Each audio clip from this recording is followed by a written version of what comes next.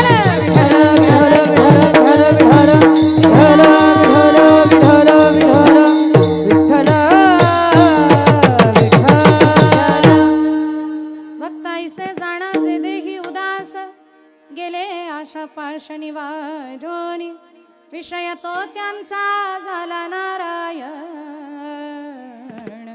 नावडे जनधन माता पिता निर्वाणी गोविंद असे मागे पुढे काहीच साकडे पडून दी विषय तो त्यांचा झाला नारायण नावडे जनधन माता पिता तुका म्हणे सत्य कर्मा व्हावे साय घातलिया भय नरका जाणे विषय तो त्यांचा साला नारायण नावडे जनधन माता पिता विठ्ठल विठ्ठल विठ्ठल सर्व वेदांत सिद्धांत गोचरं तम गोचरं वामनं परमानन्दं सद्गुरुं प्रणतोऽस्म्यहं समचरण सरोजं सान्द्र नीलाम्बुदाभं जघननिहितपाणिं मण्डनं मण्डनानां तरुण तुलसी माला कन्धरं कञ्जनेत्रं सदय धवलहासं विठ्ठलं चिन्तयामि पाण्डुरङ्गाकरु प्रथम नमन पाण्डुरङ्गाकरु प्रथम नमन करो प्रथम नमन पाण्डुरङ्गाकरु प्रथम नमन तुझे चरण संताजिया दुसरे चरण संताजिया त्यांच्या कृपादाने कथेचा विस्तार त्यांच्या कृपादाने कथेचा विस्तार कथेचा विस्तार त्यांच्या कृपाधारे कथेचा विस्तार पांडुरंगाकरु प्रथम नमन दुसरे चरण संताजिया दुसरे चरण संताजिया पांडुरंगाकरु प्रथम नमन दुसरे चरण संताजिया दुसरे चरण संताजिया पांडुरंगा करू प्रथम नमन दुसरे चरण संताचिया त्यांच्या कृपादाने कथेचा विस्तारू बाबाजी सद्गुरुदास तुका चयांचे केली स्मरण होय सकल विद्यांचे अधिकरण तेची वंदो श्री चरण श्री गुरूंचे ते नमस्कारोनी आता अलंकापुरी रम्य सिंहासनस्थं पदाम्भोज तेजं स्फुरत् दिक्प्रदेशं यदीन्द्रादिदैवं सदा स्तूयमानं समाधिस्थमूर्तिं भजे ज्ञानदेवं नमामि सद्गुरुं शान्तं सच्चिदानन्दविग्रहं पूर्णब्रह्मपरानन्द मीशमानन्दिवल्लभम् ॐ नमो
सरी मी कळा कुसरी काहीच नेणे बोलतो वचने अति भाविका एका जनार्दनी तुमचा दास त्याची आस पुरवावी नमो सद्गुरु तुकया ज्ञान दीपा नमो सद्गुरु सच्चिदानंद रूपा नमो सद्गुरु भक्त कल्याण मूर्ती नमो सद्गुरु भास्करा पूर्ण कीर्ती सेवे लागी सेवक झालो झालो सेवे लागी सेवक झालो झालो सेवे लागी सेवक झालो झालो सेवे लागी सेवक झालो तुमच्या लागलो निज चरणा तुमचा लागलो निज चरणा आहो स्वामी तू कया देवा या बदी न करावा अव्यर तुमच्या लागलो निज चरणा तुमच्या लागलो निज चरणा अहो स्वामी तुकया देवा अहो स्वामी तुकया देवा तुकाराम तुकाराम नाम घेता का पेगम धन्य तुकोबा समर्थ देणे केला हा पुरुषार्थ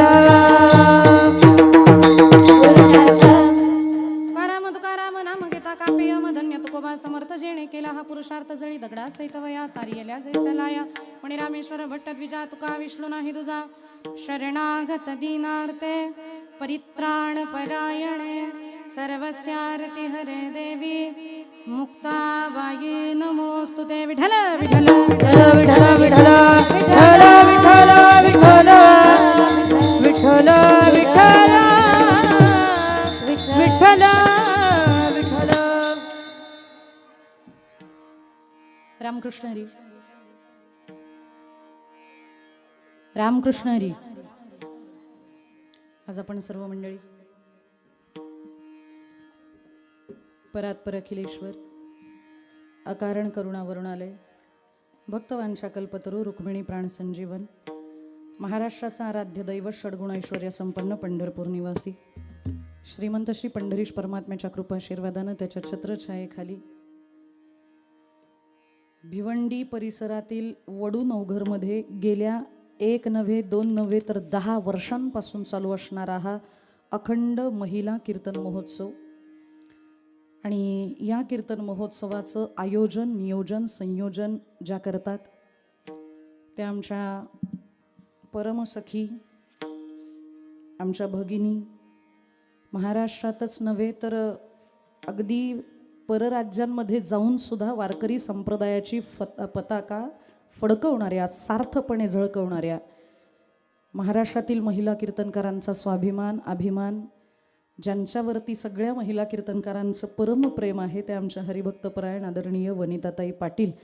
खरं तर ताईंकडे येण्याचा योग बऱ्याच वर्षांपासून चाललं होतं, यायचे पण काही योग जुळूनच येत नव्हता. खरं तर ताईंच्या पाठीमागं भगवंताची ज्ञानोबा तुकोबांची साईबाबांची खूप मोठी पुण्याई आहे. त्यांनी करत असलेल्या परमार्थाची पोचपावती काही दिवसापूर्वी त्यांना मिळालेली आहे.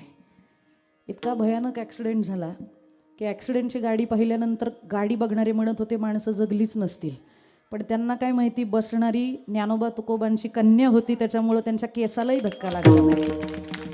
थोडासा त्रास झाला, आता तो तर प्रारब्धवशात थोडंफार काहीतरी होतं ते निघून गेलं. आता फक्त पुण्य भोगायचं शिल्लक राहिले आमच्या ताईसाहेबांकडे. आणि त्यावेळेला यायचं होतं पण दाजी कुठे गेले? दाजी रामकृष्ण हरी. दाजी म्हणले अजिबात यायचं नाही, माझ्या बायकोला त्रास द्यायचा नाही. त्यावेळेला आपण बेड रेस्टवरती होतात. आम्ही सगळ्या महाराष्ट्रातल्या ज्या कीर्तनकार आहोत, महिला कीर्तनकार, आम्ही नियोजन केलं होतं. यशोदाताईंशी बोलणं पण झालं की आम्ही 4-5 जणी भेटायला येणार आहोत, पण दाजी म्हणले इन्फेक्शन वगैरे होऊ शकतं. 17 दिवस अखंड ICUमध्ये ती राहिलेली आहे आणि अजूनही ICUमध्ये भेटायला परवानगी नाही आहे, त्याच्यामुळे त्यावेळेला भेटता आलं नाही.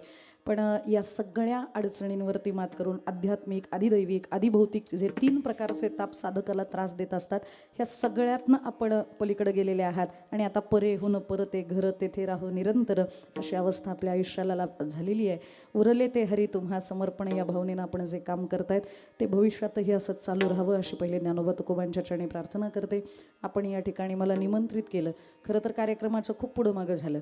नेमका मी एक कार्यक्रम 30/12ला घेतला आणि त्यांचा कार्यक्रम निघाला 30/11ला. त्याच्यामुळे एका दिवशी माझ्याकडनं झालेली चूक आहे ती. माझ्याकडनंच एका दिवशी 2 तारखा घेण्यात आल्या. मग ताईंना म्हटलं, ताई माझ्यासाठी बघा ना काहीतरी वर खाली करा. त्या म्हणल्या वरती नाही जायचं, खाली या. आता चुकलात ना, मग थोडंसं एक पायरी खाली या. म्हणून त्यांच्याच शिष्य असणाऱ्या भूमिताई पाटील यांची आज सेवा नियोजित होती. खरं तर गुलाबजामुनचं जेवण होतं, पण आज भाकरी खाण्याचा योग तुमच्या नशिबातच आहे, त्याला मी तरी काय करू. त्याच्यामुळे आज मी या ठिकाणी आलेली आहे. माझी सेवा गोड मानून घ्याल अशी सगळ्यांच्या वारकऱ्यांच्या चरणारविंदावरती विनंती करते. आणि आता ताईसाहेब थेट अभंगामध्ये प्रवेश. विठ्ठल विठ्ठल विठ्ठल विठ्ठल विठ्ठल विठ्ठल विठ्ठल. ताईसाहेब 10 झाले.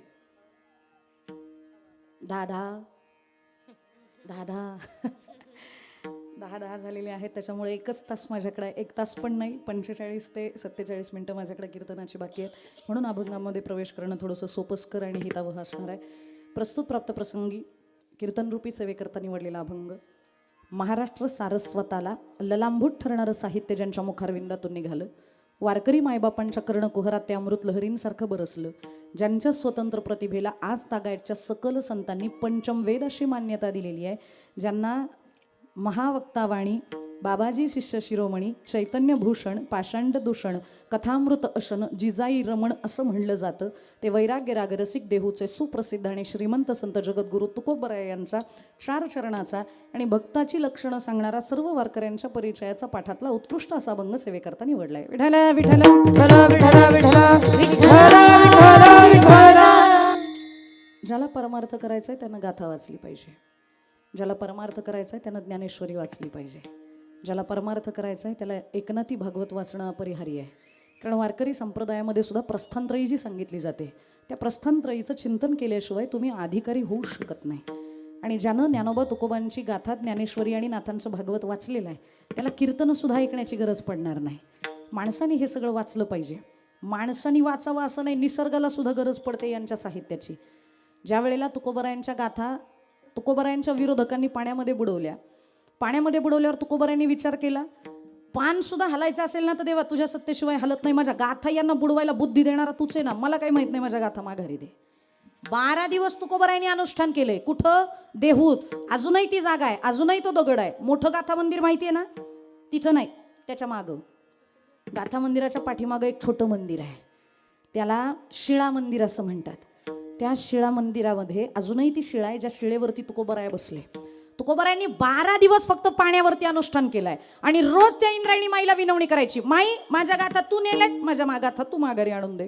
12 दिवस गाथा माघारी आल्या नाहीत.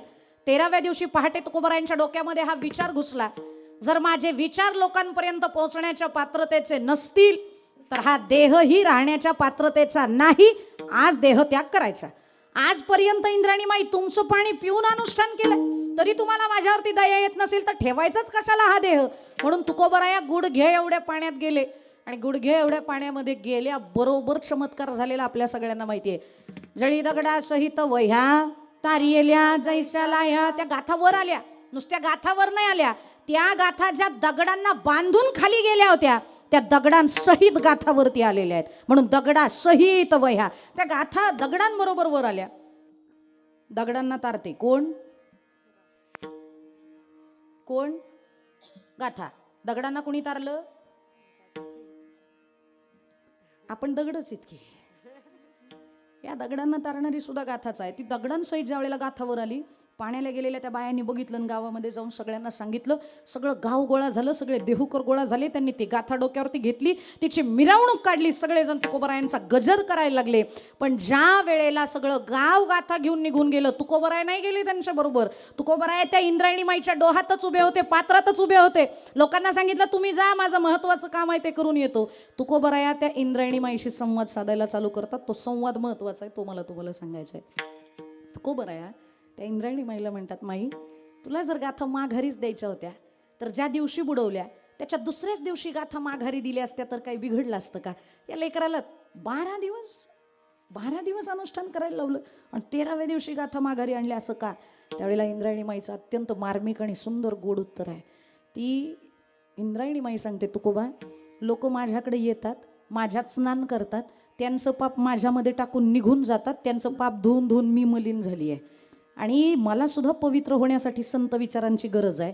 तुमच्यासारखा महापुरुष सत्पुरुष माझ्या काठावर राहतो, कुणीतरी यावं तुमच्या गाथेचं पारायण माझ्या काठावरती बसून करावं, मी पवित्र होईन ना. पण कुणीच माझ्या काठावरती बसून तुमच्या गाथेचं पारायण करेना. उलट लोकांनी नकळत का होईना पण तुमची गाथा माझ्यामध्ये बुडवली. जशी गाथा माझ्याकडे आली ना तुकोबा, तसं 12 दिवस त्या गाथेचं पारायण मी स्वतः केलं आणि पारायण पूर्ण झाल्यावरच तुम्हाला गाथा माघारी दिली तुकोबा. म्हणजे तुकोबरायांच्या गाथेचं पारायण हे माणसांनी करावं नवल नाही, तर इंद्रायणीसारख्या पवित्र पावन मानल्या जाणाऱ्या नदीनं सुद्धा पवित्र होण्यासाठी तुकोबरायांच्या गाथ्याचा आधार घ्यावा. मग जर त्या गाथ्याचा आधार निसर्ग घेतोय तर आपल्याला तरण्यासाठी गाथ्याशिवाय पर्याय आहे का? म्हणून प्रस्थानत्रयी महत्वाचे. विठ्ठल विठ्ठल विठ्ठल विठ्ठल विठ्ठल विठ्ठल. आणि त्या तुकोबांकडे गेल्यानंतर काही साधकांनी तुकोबांना प्रश्न विचारला, तुकोबा हे तिन्ही आम्ही वाचू, पण ज्याला वाचताच येत नाही त्यानं काय करायचं? मग तुकोबराय सांगतात, जर तुम्हाला या कलियुगामध्ये तरुण जायचं असेल तर बाबा नाही विठ्ठल म्हणायचं बाळा, विठ्ठल विठ्ठल विठ्ठल विठ्ठल. हा, मी काय सांगत होते? विठ्ठल विठ्ठल. हा, जर तुम्हाला वाचता येत नसेल तर काय, तर मग कलियुगी उद्धार हरीच्या नामे, भजनानं उद्धार होतो. पण मग जे भजन करतात अशांकडे तुम्ही गेलं पाहिजे. तद्विधी प्रणिपातेन परिप्रश्नेन सेवया उपदेक्षन्ति ते ज्ञानम ज्ञानी नस्तित्व दर्शिनः. ते ज्ञान पैगा बरवे जरी मनी अति आणावे, तरी संताया भजावे सर्वस्वेसी तनु मनु जीवे शरणासी लागावे आणि अगर्वता करावे. दास्यत्व सकळ संताविण प्राप्ती नाही, ऐसे वेद देती ग्वाही. म्हणून हरिप्राप्तीस उपाय धरावे संताचे ते पाय, सद्गुरु वाचुनी सापडेना सोय म्हणून धरावे ते पाय. आधी आधी संतांना शरण गेल्याशिवाय गत्यंतर नाही, साधूला शरण गेल्याशिवाय गत्यंतर नाही, भक्तांकडे गेल्याशिवाय गत्यंतर नाही. पण तुकोबा भक्त कुणाला म्हणावं? तुकोबांनी सांगितलं, अरे भक्तांचे पोशाखच बदललेले असतात, मग रंग बघून कपड्याचे साधू ठरवायचे का? आजकाल सध्या बरीच लोक कपड्यांवरनं साधुत्व देतात. लय कडक पांढरी कपडे असेल की कडक साधू असला पाहिजे. जर कपड्यांवरनं साधुत्व द्यायचं, रंगावरनं साधुत्व द्यायचं, तर जगात सगळ्यात मोठा साधू हा बगळा मानला पाहिजे. नॅचरल कलर आहे त्याचा, व्हाईट, भगवंतानी दिलेला पांढरा रंग आहे. बरं, त्या बगळ्याचं वैशिष्ट्य आहे, अरे वा तुम्ही पण आहात का? हा, त्या बगळ्याचं एक वैशिष्ट्य आहे, ते तळ्यात उभं राहतं. तळ्यात उभं राहतं, शिवाय एका पायावर उभं राहतं आणि ध्यान करतं. कोण? बक करी ध्यान. बरं, ते बगळा तो ध्यानही कशाचं करतो? पांडुरंगाचं. बरोबर, बगळा पांडुरंगाचंच ध्यान करतो ना? नाही, मग कशाचं? माशाचं. बगळाच करतो ना फक्त, आपण नाही ना करत? नाही नाही, कीर्तनाला आलेले कसे करतील पण तो बगळा त्या माशाचं ध्यान करतो. मग तो ध्यानही करतोय, तो पांढराही आहे, पण जर त्याच्या अंतकरणामध्ये काम आहे माशाचा, तर त्याला साधू म्हणता का? नाही. मग फक्त रंगावरनं साधुत्व देता येत नाही. जर बगळ्याला आपण साधू म्हणू शकत नाही, तर असेच काही बगळे सध्या समाजातही अस्तित्वात आहेत ना. वरी भगवा झाला नामे, अंतरी वश केला कामे, त्यासी म्हणून ये साधू, जगी विटंबना बाधू.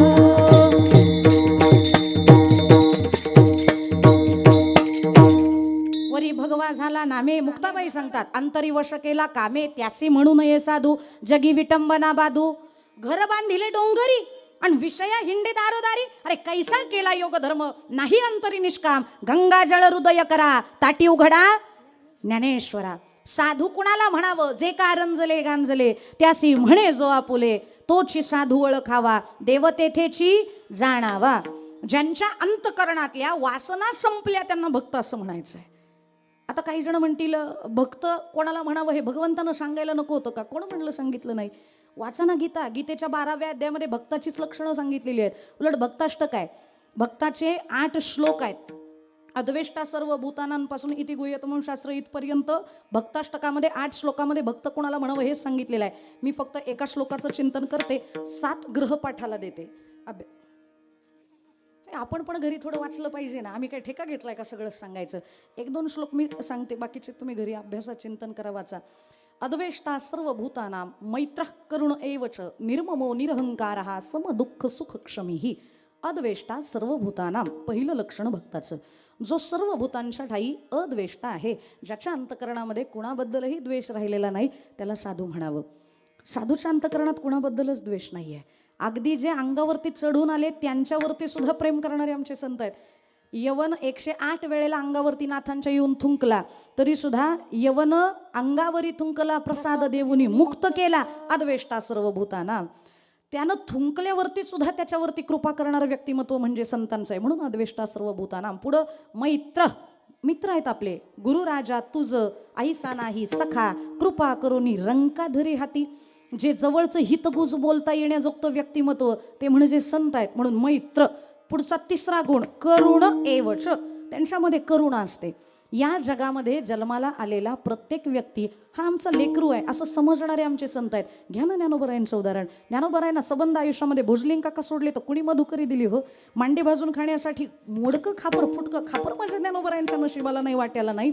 पण त्या ज्ञानोबरायांनी विचार केला, हे जग काही माझ्याबरोबर सळत असलं आणि त्रास देत असलं ना, तरी त्रास लेकरू आईला देतं का शेजारणीला देतं? आईलाच देतं. त्याच्यामुळं मी माय आहे यांची. आणि म्हणून या सगळ्या जगाची करुणा माझ्या अंतकरणात आली पाहिजे. आणि आली आहे ज्ञानोबरायांच्या. का? कारण ज्ञानोबराया ज्ञानानं उंच झाले. ज्ञानोबराय म्हणतात, जाणे मी अजर अक्षय अक्षय अपूर्व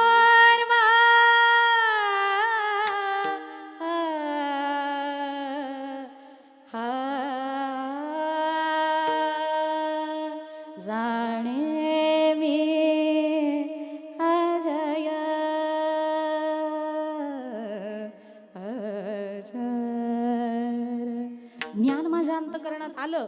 मी अजर असणारा, अनादी असणारा, अनंत असणारा, अपूर्व असणारा, आनंद रूप असणारा त्या परमतत्वाला मी जाणलं. आणि म्हणून माझ्या अंतकरणात काय निर्माण झालं? विश्वाचे आर्त माझ्या मनी प्रकाशले. विश्वाचे आर्त माझ्या मनी प्रकाशले. विश्वाचे ते आर्त माझ्या मनी प्रकाशले. विश्वाचे ते आर्त माझ्या मनी प्रकाशले.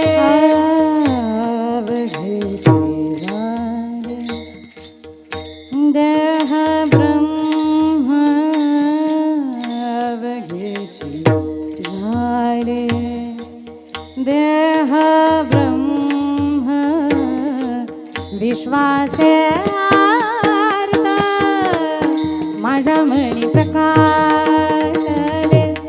विश्वाचे आर्त माझ्या मनी प्रकाशले. विश्वाचे आर्त माझ्या मनी प्रकाशले. विश्वाचे आर्त माझ्या मनी प्रकाशले.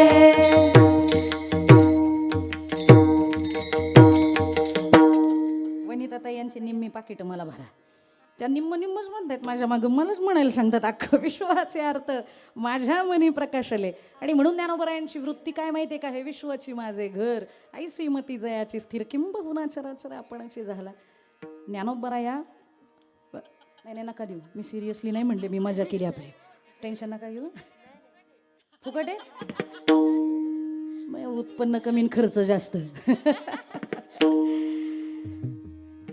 काय फुकट केलं तरी असं जर बघायला आलो असतो तर फुकटच येऊन जावं लागलं असतं. आम्ही फुकट तर एखादी ताईला सेवा फुकट देऊ, काय फरक पडणार? विठ्ठला विठ्ठला विठ्ठला विठ्ठला विठ्ठला. विश्व हे ज्ञानोबरायांचं घर झालं. त्याच्यामुळे विश्वामध्ये राहणाऱ्या माणसांबद्दलचा जो दृष्टिकोन आहे तो बदलला. घरातल्या माणसाचा त्रास काढावा लागतो. आणि काय वैचारिक उंचीवर गेलेल्या माणसाला घरातली माणसं बारीक दिसणं हे अपेक्षित आहे. उदाहरण सांगते म्हणजे तुम्हाला कळेल. एका मित्रानं आपल्या 4-5 मित्रांना असं सांगितलं, बाबा मी परवा दिवशी एक घोडा बघितला. अरे घोडा असला काळा होता, एक ठिपका पण त्याच्यामध्ये पांढरा नव्हता, अख्खा घोडा काळा होता, जातिवंत घोडा होता आणि अत्यंत देखणा असा घोडा होता, पण घोडा कुत्र्या एवढा होता. घोडा काळा, देखणा, जातिवंत, पण कुत्र्या एवढा. मित्र म्हणले, एकतर तू मूर्ख असशील, नाहीतर आम्हाला मूर्खात काढत असशील. घोडा देखणा जातिवंत हे ठीक आहे, पण कुत्र्या एवढा. ते म्हणले, तुम्ही माझं पुढचं वाक्य ऐकलंच नाही, मला अर्ध्यातच तुम्ही थांबवलं, पुढचं तर ऐका. मी घोडा बघितला, घोडा काळा होता, काळा कुळकुळीत होता, घोडा जातिवंत होता, घोडा देखणा होता, पण तो घोडा मी विमानातनं पाहिला होता. विमानातनं घोडा पाहिल्यामुळं तो घोडा मला कुत्र्या एवढा दिसला. म्हणजे ज्या वेळेला माणूस उंचीवरनं एखादी गोष्ट बघतो ना, त्यावेळेला बघण्याची जी दृष्टी होते, म्हणजे त्या दृष्टीमध्ये बाकी सगळं जग हे बारीक दिसायला लागतं. हे संत वैचारिक दृष्टिकोनानं उंचीवर गेले, म्हणून बाकीच्यांची बुद्धी ही संतांना तोकडी दिसायला लागली. मग त्यांच्या भल्याचं त्यांच्या कल्याणाचं आम्ही विचारात घेतलं पाहिजे. म्हणून जगाच्या कल्याणा संताच्या विभूती, देह कष्टविती परोपकारी, येथे उपकारासाठी आले घर जा वैकुंठी. वर्ण खाली आले का? कारण तिथून त्यांना दिसलं यांना आमच्याशिवाय सोडवणारं कोणी नाही. म्हणून तुकोबाराया ठोकून सांगतात, आम्ही वैकुंठवासी आलो याची कारणाशी. हे बोलिले जे ऋषी साच भावे वरताया, साच भावे वरताया, झाडू संतांचे मार्ग आदराने भरले घर, झाडू संतांचे मार्ग शेष पुरला तो सेवू. आम्ही वैकुंठवासी आलो याची कारणासी बोलिले जे ऋषी साच भावे वरताया, झाडू संतांचे मार्ग आदराने भरले जग, उच्चिष्टाचा भाग शेष उरला तो सेव. ब्रह्ममूर्ती संत जगी अवतरले, उद्धराया आले दिनजना, अवतार तुम्हा धराया, कारण उद्धराया जन जड जीवा. येतो हिताचा कळवळा, पडती हाती म्हणून काळा, आईसे कळवळ्याची जाती, करी लाभाविण प्रीती, बुडते हे जन न देखवे डोळा, येतो कळवळा म्हणून या, म्हणून तद्विधी प्रणिपाते. वेळ कमी आहे त्याच्यामुळे एवढी प्रमाण मी सांगून मोकळी झाले. हे सगळं आपल्याला संत आपल्या भल्यासाठी आलेले असल्या कारणानं, सगळ्या संतांनी एकमुखानं याला संमती दिली असल्या कारणानं आपण भक्तांकडे गेलं पाहिजे. बरं, आता ते भक्त नेमकं कोणाला म्हणावं तुकोबा, हे बाकीच्यांनी सांगितलंय, पण तुमच्या तोंडून ऐकलं म्हणजे शिक्कामोर्तब. तुकोबारायांचं वाक्य हे प्रमाण आहे. कारण तुका तरी सहज बोले वाणी, पण तयाचे घरी वेदांत वाहे पाणी, हे आम्हाला माहिती आहे तुकोबर आहे.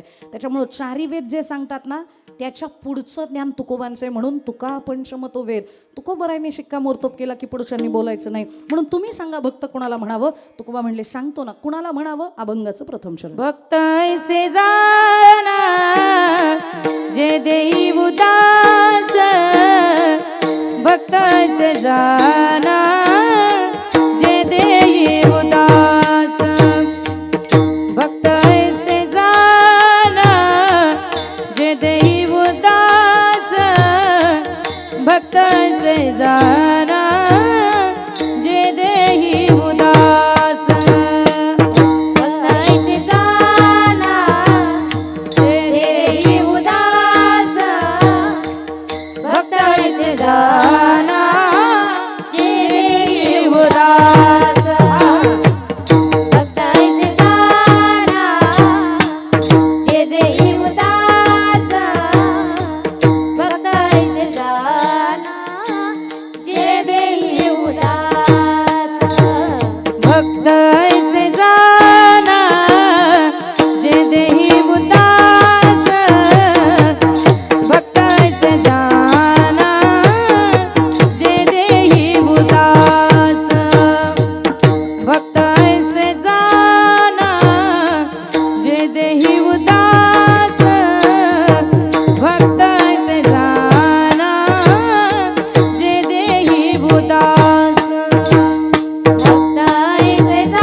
त्यांचा झाला नारायण, विषय तो त्यांचा झाला नारायण, विषय तो त्यांचा झाला नारायण, विषय तो त्यांचा झाला नारायण, विषय तो त्यांचा झाला नारायण, विषय तो त्यांचा झाला नारायण, विषय तो त्यांचा झाला नारायण, विषय तो त्यांचा झाला नारायण.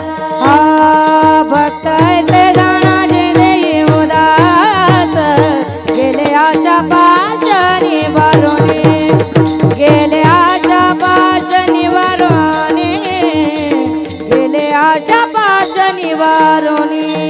भक्त ऐसे जाणारे देई उदास, गेले आशा पाश निवारोनी, गेले आशा पाश निवारोनी, गेले आशा पाश निवारोने. निवारोनी. वा, एखादी म्हातारी ओवाळून टाकावी यांच्यावर ना.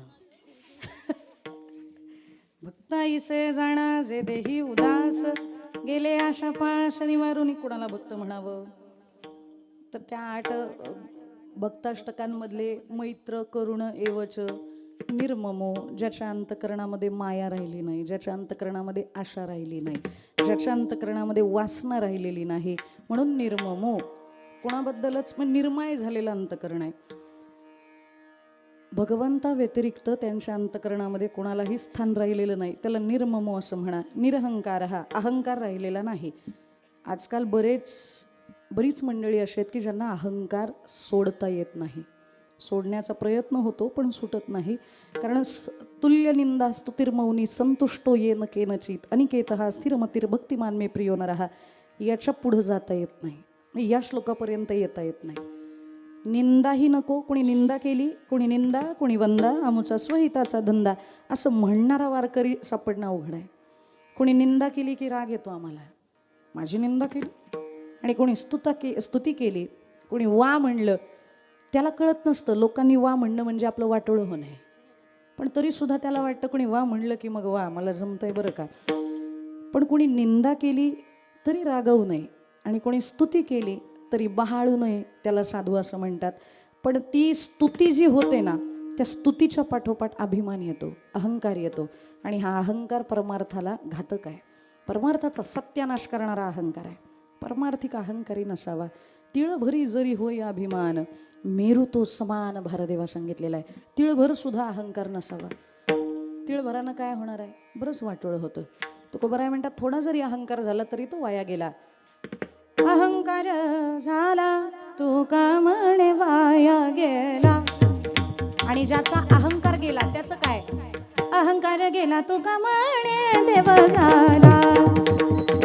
अहंकार गेला तू का म्हणे देव झाला.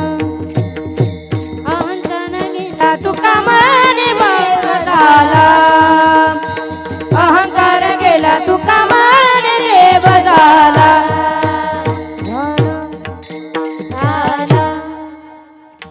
थोडा सुद्धा अहंकार परमार्थाला घातक आहे. असं मी का म्हणते, मला गुरूंनी सांगितलेलं एक वाक्य आहे ते तुम्हाला सांगते. तिळभर एवढ्या अभिमानानं माणसाच्या परमार्थाची वाट कशी लागते ऐका. कढईमध्ये तेल घेतलंय, तेलामध्ये सगळी व्यंजनं तळून झाली. कुरडई तळली, पापड तळले, तुमच्याकडे तळतात ना, कुरडई तळली, पापड तळले, भजी तळली, पण सगळं तळूनही तेल शिल्लक राहिलं. मग ते टाकून द्यायचे का परत वापरायचे? बोला ना, बोलत चला म्हणजे मला कळेल तुम्ही ऐकताय माझं कीर्तन. नाही तर बरेच श्रोते असतात, बघतात आमच्याकडं, पण मन इकडे तिकडे फिरत असतं. तुम्ही बोला, आम्ही हाव तिथं, असं नको, बोलत चला. माता माऊल्यांना माझा प्रश्न आहे, तेलामधली सगळी व्यंजनं तळून झाल्यानंतर तेल उरलेलं टाकून द्यायचंय का परत वापरायचे? वापरायचे. बरं, वापरायचे म्हणल्यावर ते गरम लगेच आपल्याला काढता येत नाही. मग तिकडंही तिकडं गार करायला ठेवायची, तोपर्यंत कणिक मळायला घ्यायची. का? कारण बाईला हात बसलेला चालत नाही. आणि बाईचं दुर्दैव असं आहे, तिचा हात बसत नाही आणि तिचं काम दिसत नाही. बरेच जण घरी आल्यानंतर आपल्या बायकोला डायलॉग मारत असतात, काय घरी काम असतं, असं म्हणणाऱ्यांनी 2 दिवस करून बघावं घरात काय काम असतं ते. त्याच्यामुळे ती बाई लगेच म्हणते आता कणिक मळायला घ्यायची. कणिक मळून झाल्यानंतर कढई गार होते. कढई गार झाल्यानंतर कढईतली जी काही तेलाची बाजू आहे आपल्याला ती एखाद्या पात्रात काढून ठेवायची. तेल काढण्यासाठी कढई फक्त उभी करायची का बोटानं व्यवस्थित ते पुसून घ्यायचं असतं? काय करायचं असतं? पुसून घ्यायचं. हां, असं यशोदाताई घरी करतात, त्याच्यामुळे ते व्यवस्थित पुसून घ्यायचंय, अजिबात टाकून नाही द्यायचं. बरं, आता इथपर्यंत करणाऱ्या ठीक आहे तो, पण काही याच्या पुढचे आहेत. बायका इतका बारीक विचार करतात संसाराचा, बोटानं पुसून घेतल्यानंतर सुद्धा त्यांना तेल दिसत असतं कढईत. मग त्या काय करतात माहिती आहे का हुशार बाया? कणकीचा गोळा घेतात आणि त्या कढईत टाकतात आणि बाहेर असा गोळसून गोळसून गोळसून सगळं तेल काढून घेतात. पण आता तो कढईमध्ये पिठाचा गोळा टाकून गोळसून तेल काढल्यानंतर आता कढईला तेल राहिलंय का? राहिलंय का? आता कढईला तेल राहिलं नाही. मग आता त्याच्यात 1 लिटर दूध तापवायला काही अडचण? तेल तर नाही, पण दूध तर तापवता येत नाही का? त्याचं कारण आहे, कढईला तेल फक्त दिसत नाही पण आसत नाही असं नाही. डोळ्यांना न दिसणारा सूक्ष्म तेलाचा अंश कढईला चिटकलेला असतो. काय करतो तो सूक्ष्म अंश? जर त्याच्यामध्ये लिटरभर दूध टाकलं तर अख्ख्या लिटरभर दुधाला नासवण्याची क्षमता ठेवतो. डोळ्यांना न दिसणारा सूक्ष्म अंश जर लिटरभर दुधाला नासवतो, तर आपल्या अंतकरणात झालेला तिळभर अहंकार आपण केलेल्या आयुष्यभराच्या परमार्थाला नासवल्याशिवाय राहत नाही. म्हणून तिळभर सुद्धा अहंकार अंतकरणाला नसावा. आणि अहंकार गेला की मग त्याला साधूच म्हणावं का? निर्ममो निरहंकार हा. आणि मग पुढचा त्याचा गुण सम दुःख सुख क्षमी. ज्याला सुखही सारखं आणि ज्याला दुःखही सारखं. तुकोबरायांकडं व्याज डबल आलं, तुकोबराय म्हणले तरी चांगलं. आणि तुकोबरायांनी अख्खेच्या अख्खे 7 बारे बुडवले. बरवे झाले देवा निघाले दिवाळे. बायको मेली बरे या दुष्काळे पिढा गेली. सम दुःख सुख क्षमी याला म्हणावं भक्त. जे प्रत्येक भावनेच्या बद्दल उदास झालेले आहेत त्यांना भक्त म्हणावं. म्हणून भक्त आईसे जाणा जे देही उदास. आता उदास याचा अर्थ काय? उद म्हणजे वरती, आस म्हणजे असणे. जे विचारांनी उंचीला गेले त्यांना उदास असं म्हणतात. पण देही उदास, ज्यांना देहाच्या निर्माण होणाऱ्या ज्या काही क्रिया आहेत त्याच्याबद्दल सुख दुःख राहिलं नाही त्यांना भक्त असं म्हणावं. साधूच्या अंतःकरणामध्ये, साधूच्या शरीरामध्ये, त्याच्या स्थूल आणि सूक्ष्म शरीरांवरती होणारे जे जे काही भावनांचे आवेग आहेत ते ज्यानं आवरले त्याला भक्त असं म्हणावं. जे देहाबद्दलच्या कोणत्याही आवेगाला किंवा देहावरती आघात झाला तरी, देहाला दुःख झालं तरी जे कधीच डळमळत नाही त्यांना साधू असं म्हणावं. कारण देहाबद्दलचं प्रेम कमी झालेलं असतं साधू तत्वाचं. आत्ताच आपलं तेही कमी होत नाही. वारीला गेल्यानंतर मी म्हणते 1 टाइम जेवण करून वारी केली तर काही बिघडणार आहे का? पण होतं का असं? वारीला गेल्यावर माणसं 4-4 वेळेला खातात. 2दा नाश्ता होतो, सकाळी वाटलेला आणि वाटलेला तो पिशवीत ठेवलेला परत संध्याकाळी खायचा. उलट काही काही तर वारकरी असले डेंजर आहे, ते फक्त पुण्यापर्यंतच वारी करतात. पोती भरायची माघारी निघून यायचं. तिकडं ज्ञानोबा तुकाराम लाडू बिस्किट घरात, झाली आमची वारी. असे वारकरी नसावेत. पंढरपूरला जाताना खात जागा नाही सांगितलेलं. कसं सांगितलेलं आहे? जा गात जागा गात जागा प्रेम मागा विठ्ठला. का? कारण देहाबद्दलची आशा राहिलेली नाही ना. ज्ञानोबरायांच्या काळामध्ये वारी करत असताना एका घरातनं सुद्धा मधुकरी मिळाली नाही. पण तरी सुद्धा योग सामर्थ्यावरती माझ्या ज्ञानोबरायांनी वारी करावी. आपल्याला 4-4दा मिळून आपण वारी नीट करत नाही. 4-4दा खाणारे सुद्धा दिंडीमध्ये भजन करत नाही, ते पुढं पळतात. पुढं पळणारे वारकरी नाहीत. पापाचे कळप पळती पुढे. त्याच्यामुळं दिंडीत राहून भजन केलं पाहिजे. या देहाला त्रास झाला पाहिजे. शीत वेढावे, उष्ण पांघरावे, वृष्टीची या असावे घरातू. ही स्थिती वारकऱ्याची असली पाहिजे, पण ती बघायला सापडत नाही. म्हणून जे देही उदास आईसे भक्त जाणा हे जर बघायला सापडत नसेल तर आपण भक्त कसले, आपण वारकरी कसले? तुकोबराय म्हणतात देहाबद्दलची आशा संपली, कारण मी देह नाही हे कळलं.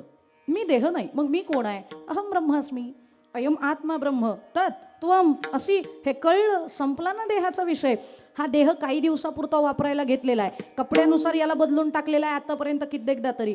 अगदी उद्धव बनून आलो, नामदेव बनून आलो, तुकोबा बनून आलो. प्रत्येक वेळेला कपडे जसे बदलतात तसे देह बदललेले आहेत. भगवंत गीतेमध्ये 2ऱ्या अध्यायातील 22व्या क्रमांकाच्या श्लोकात हेच तत्व सांगतात. वासांसी जीर्णानि यथा विहाय नवानी गृह्णाति नरोपराणी तथा शरीराणी विहाय जीर्णान अन्यानी संयाती नवानी देही. जैसे जीर्ण वस्त्र सांडीजे मग नूतन वेढीजे तैसे देहांतराते स्वीकारीजे चैतन्यनाथे.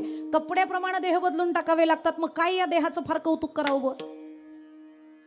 कपड्यानुसार देह बदलून टाकावे लागतात, पण तरी आपला जीव आहे या देहावरती. म्हणून तर मेल्यावरती माणसं रडतात खूप. मला रडणाऱ्यांबद्दल कौतुक वाटतं. पूर्वी मला पण रडू यायचं, पण आता रडणाऱ्यांकडे बघून हसू येतं मला. कारण साधासा प्रश्न आहे माझा, मला उत्तर द्या. तुम्ही द्या बुवा, आता त्यांना खूप प्रश्न झाले, तुम्ही उत्तर द्या. अंगावरचे जुने कपडे टाकून नवीन कपडे घालताना अनुभूती आनंदाची आहे की दुःखाची आहे? आनंदाची आहे. जर जुनी कपडे टाकून नवीन कपडे घालताना आनंद आहे, तर जुना झालेला देह टाकून नवीन देह धारण करताना दुःख असावं का आनंद असावा? त्याचा कुठं विचार केलाय? कपड्यांचा विचार होतो पण देहाचा होत नाही, हेच दुर्दैव आहे. आणि ज्याला हे समीकरण कळलं तो मरताना आनंदानं म्हणेल की आता हा माझा सोहळा आहे. म्हणून तुकोबरायांच्या वैकुंठ गमनाचा सोहळा का? जे देही उदास, देहाबद्दल उदासीनता आहे, त्याच्यामुळं गेला तरी काही फरक नाही. तुकोबराय तर म्हणतात, अरे मरणाची भीती काळ फक्त जे देहावर प्रेम करतात त्यांना दाखवू शकतो, आम्हाला काळाची पण भीती नाही. जगा काळ खाय आम्ही माथा दिला पाहिजे. मरण माझे मरोनी गेले, हो गेले, मरण माझे मरोनी गेले, मरण माझे मरोनी गेले, हो गेले, मरण माझे मरोनी गेले, मरण माझे मरोनी गेले, हो गेले, मरण माझे मरोनी गेले, मरण माझे मरोनी गेले, हो गेले, मरण माझे मरोनी गेले. मज केले अमरा,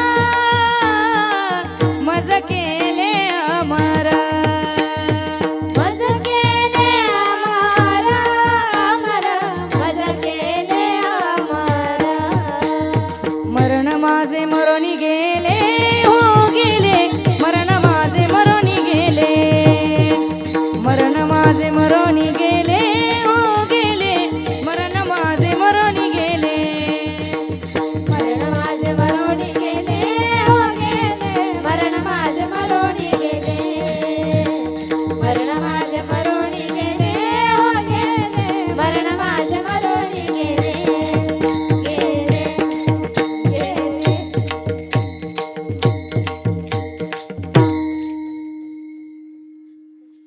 वा,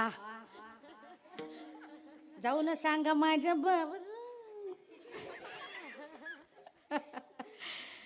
प्रमाण छान. मरण माझे मरोनी गेले, मज केले अमर, किंवा मरण आहे आधी राहिलो मरोनी, मग केले मनी होते तैसे. आता तुम्ही पहा मुचे नवल, नकावेचू बोल वाया विण, ही तुकोबरायांची भाषा आहे. अरे काळ त्या देहावर प्रेम करणाऱ्यांना घाबरवू शकतो, आम्हाला नाही घाबरवणार, कारण देहावरची आसक्तीच राहिली नाही. म्हणून बघता ऐसे जाणा जे देही उदास. पुढं अजून अजून सांगा ना, कारण आम्हाला अजून कळलं पाहिजे अजून त्यांच्यामध्ये काय गुणवैशिष्ट्य आहेत. गेले आशा पाश निवारोनी, आशा राहिली नाही. आणि तुकोबराय जीवनमुक्त स्वतःला जे म्हणतात त्याला हेच कारण आहे. तुकोबरायांच्या मते मरण आलंय पण वासना संपल्या नाहीत, त्याला पुनरपी जननम पुनरपी मरणम पुनरपी जननी जठरे शयनम या रहाटगाडग्यात अडकावं लागेल. पण जो मरण यायच्या अगोदरच आशेच्या पलीकडे गेला तो जिवंतपणी मुक्त झाला. आणि म्हणून तुकोबराया मेल्यानंतर मोक्षाची भाषाच करत नाहीत. तुकोबराय म्हणतात मेल्यानंतर कोण बघायला येतं मुक्ती मिळाली की नाही, मोक्ष मिळालं की नाही. आम्ही जिवंतपणी मुक्ती अनुभवली, याची देही याची डोळा भोगू मुक्तीचा सोहळा, हे गरजून सांगणारे माझे तुकोबराय आहेत. तुकोबराय म्हणतात मोक्षाम्हा घरी कामारी हे दासी, होय सांगू कैसे तुका म्हणे, मेल्यावर नाही जिवंतपणी तुका म्हणे, मुक्ती परिणिली नोवरी, आता दिवसचारी खेळी मिळी. त्याच्यामुळं जिवंतपणी मुक्ती मला मिळाली, म्हणून आता मला या देहाबद्दल आशा राहिली नाही. देहाची आशा नाही, मग जर देहाचीच आशा नाही तर देहामध्ये निर्माण होणाऱ्या ज्या वासना आहेत, जे वेग आहेत, ते कसे मला अडकवू शकतील. त्याच्यामुळं गेले आशा पाश निवारोनी. कोणत्याच साधूला स्वतःबद्दलचा स्वार्थ राहिला नाही. अभ्यासा तुम्ही.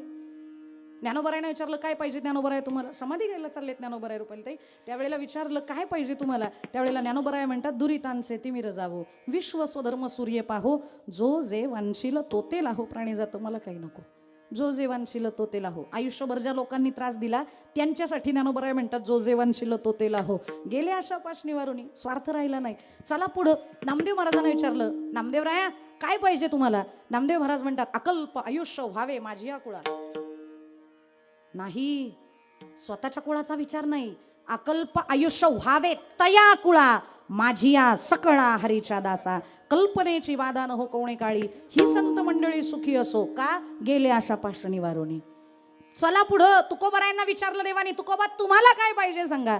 त्यावेळेला तुकोबराय म्हणतात मला वैयक्तिक काय द्यायचं असेल तर या संतासी निरवी हेची मज देई, आणि का तुझे काही न मागो देवा, याला म्हणतात भक्त, कारण गेले आशा पाश निवारोन. विठ्ठल विठ्ठल विठ्ठल विठ्ठल विठ्ठल.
भवानी गोविंद से मागे काहीच साकडे पडोने काहीच साकडे पडोने काहीच साकडे पडोने विषया तो त्यांचा झाला नारायण विषया तो त्यांचा झाला नारायण विषया तो त्यांचा झाला नारायण विषया तो त्यांचा झाला नारायण नाबडे जन धन माता पिता नाबडे जन धन माता पिता नाबडे जन धन माता पिता तुका म्हणे सत्य कर्म भावे साय तुका म्हणे सत्य कर्म भावे साय तुका म्हणे सत्य कर्म भावे साय तुका म्हणे सत्य कर्म भावे साय घातलिया भय नरका जाणे घातलिया भय नरका जाणे घातलिया भय नरका जाणे तुका म्हणे सत्य कर्म भावे साय तुका म्हणे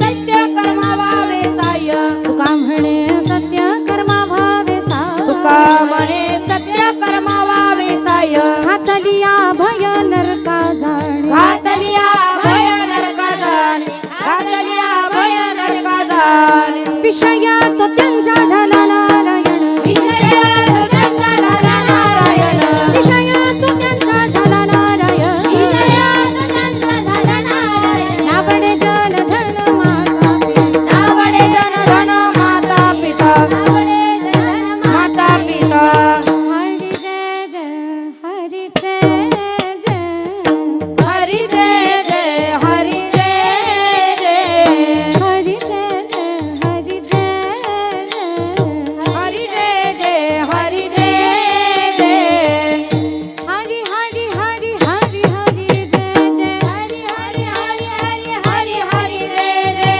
हरी हरी हरी हरी हरी हरी जय हरी हरी हरी हरी हरी हरी जय जय हरी जय जय हरी जय जय हरी जय जय हरी जय जय हरी हरी हरी हरी हरी हरी जय हरी हरी हरी हरी हरी हरी जय हरी हरी हरी हरी जय जय हरी हरी हरी हरी जय जय हरी हरी हरी हरी हरी हरी हरी जय जय हरी जय जय हरी जय जय हरी जय जय हरी हरी हरी हरी हरी हरी जय जय हरी हरी हरी हरी हरी हरी जय जय हो बारकू माई हो बारकू माई हो बारकू माई हो बारकू माई हो बारकू माई हो बारकू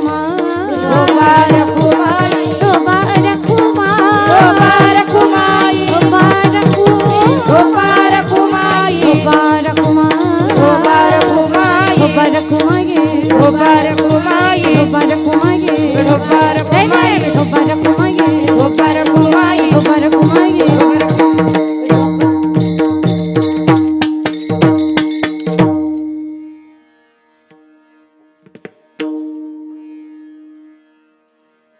प्रस्तावना ज्ञानेश्वरीवर वैकुंठवासी मामासाहेब दांडेकरांनी लिहिलेली आहे. त्याच्यावरती ज्ञानोत्तर कर्मावरती इतकं छान विवेचन मामासाहेब करतात.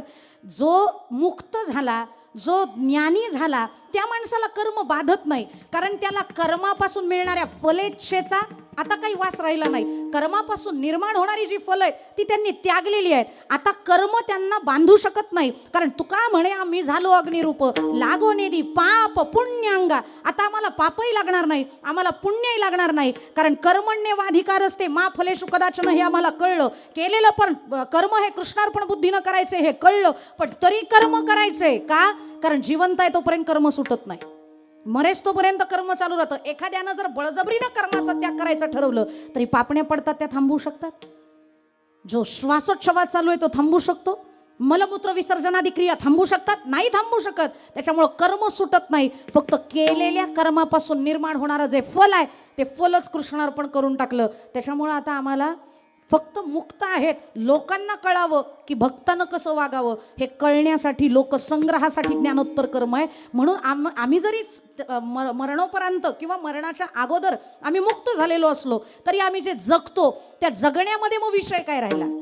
कारण तुमच्या जीवनामध्ये पंच विषयांबद्दल आसक्ती सुटली. बोल स्पर्श रूप रस गंध याची आसक्ती जर सुटली आहे तर मग तुम्ही जगत असताना हे विषय तर आडवे येणार, मग त्या विषयांना सामोरे कसे जाता त्याचं उत्तर तुकोबा अभंगाच्या द्वितीय चरणात देतात. विषय तो त्यांचा झाला नारायण,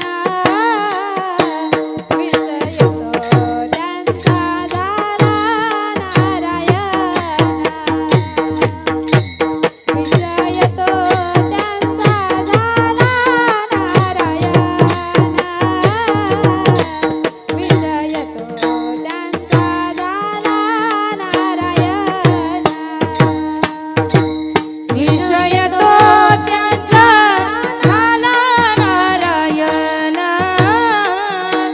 विषय तो त्यांचा झाला नारायण, विषय तो त्यांचा झाला नारायण, विषय तो त्यांचा झाला नारायण, विषय तो त्यांचा झाला नारायण, विषय तो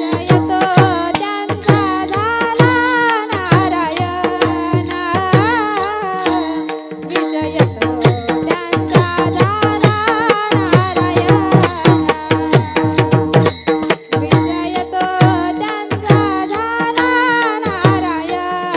झाला नारायण, विषय तो त्यांचा झाला नारायण,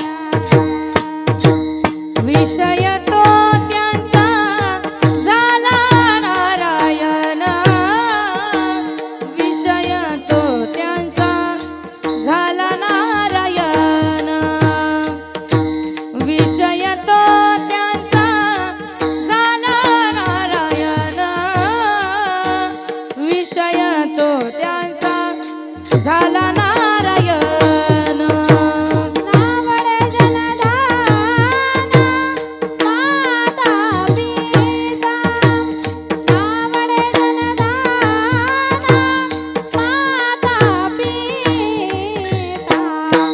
विषय तो त्यांचा झाला नारायण, विषय तो त्यांचा झाला नारायण, विषय तो त्यांचा झाला नारायण, विषय तो त्यांचा झाला नारायण, नावडे जनधान माता पिता, नावडे जनधान माता पिता, विषय तो त्यांचा झाला नारायण, विषय तो त्यांचा झाला नारायण, विषय तो त्यांचा झाला नारायण, विषय तो त्यांचा झाला नारायण, विषय तो त्यांचा झाला नारायण, नावडे जनधन माता पिता, नावडे जनधन माता पिता, विषय तो त्यांचा झाला नारायण, नावडे जनधन माता पिता, नावडे जनधन माता पिता, माता पिता. खरंच जोरदार टाळ्या होऊन जाऊ द्या दोन्ही चालींसाठी. विषय तो त्यांचा झाला नारायण, नावडे जन धन माता पिता. येथे पाहिजे जातीचे. पहिल्या दिवशी कीर्तन होतं ना त्याच्यामुळंच. मला कल्पना आहे ना, ते शेवटी बोलणार आहे, काहीतरी राखून ठेवलं पाहिजे ना. काय आहे, संप्रदायाला भविष्य पाहिजे, पण ते एकदम असं भक्कम पाहिजे. संप्रदायामध्ये निर्माण होणारी पिढी ही वारकरी तत्व जपणारी असली पाहिजे. कारण मी प्रत्येक वेळेला सांगते, वारकरी संप्रदाय हा एकमेव जगाच्या पाठीवर असा संप्रदाय आहे जो व्यक्तिधिष्ठित नाही तर तत्वाधिष्ठित आहे. बाकीच्या संप्रदायात व्यक्ती आहे तोपर्यंत व्यक्तीला किंमत आहे, व्यक्ती संपला की संप्रदाय नामशेष होतात. पण एकमेव वारकरी संप्रदाय असा आहे, व्यक्ती नामशेष झाले पण तत्व नामशेष झाली नाही, म्हणून अजूनही ताठ मानेनं संप्रदायातली माणसं भजन करतात. ज्ञानोबांनी समाधी घेतली, संप्रदाय संपला नाही.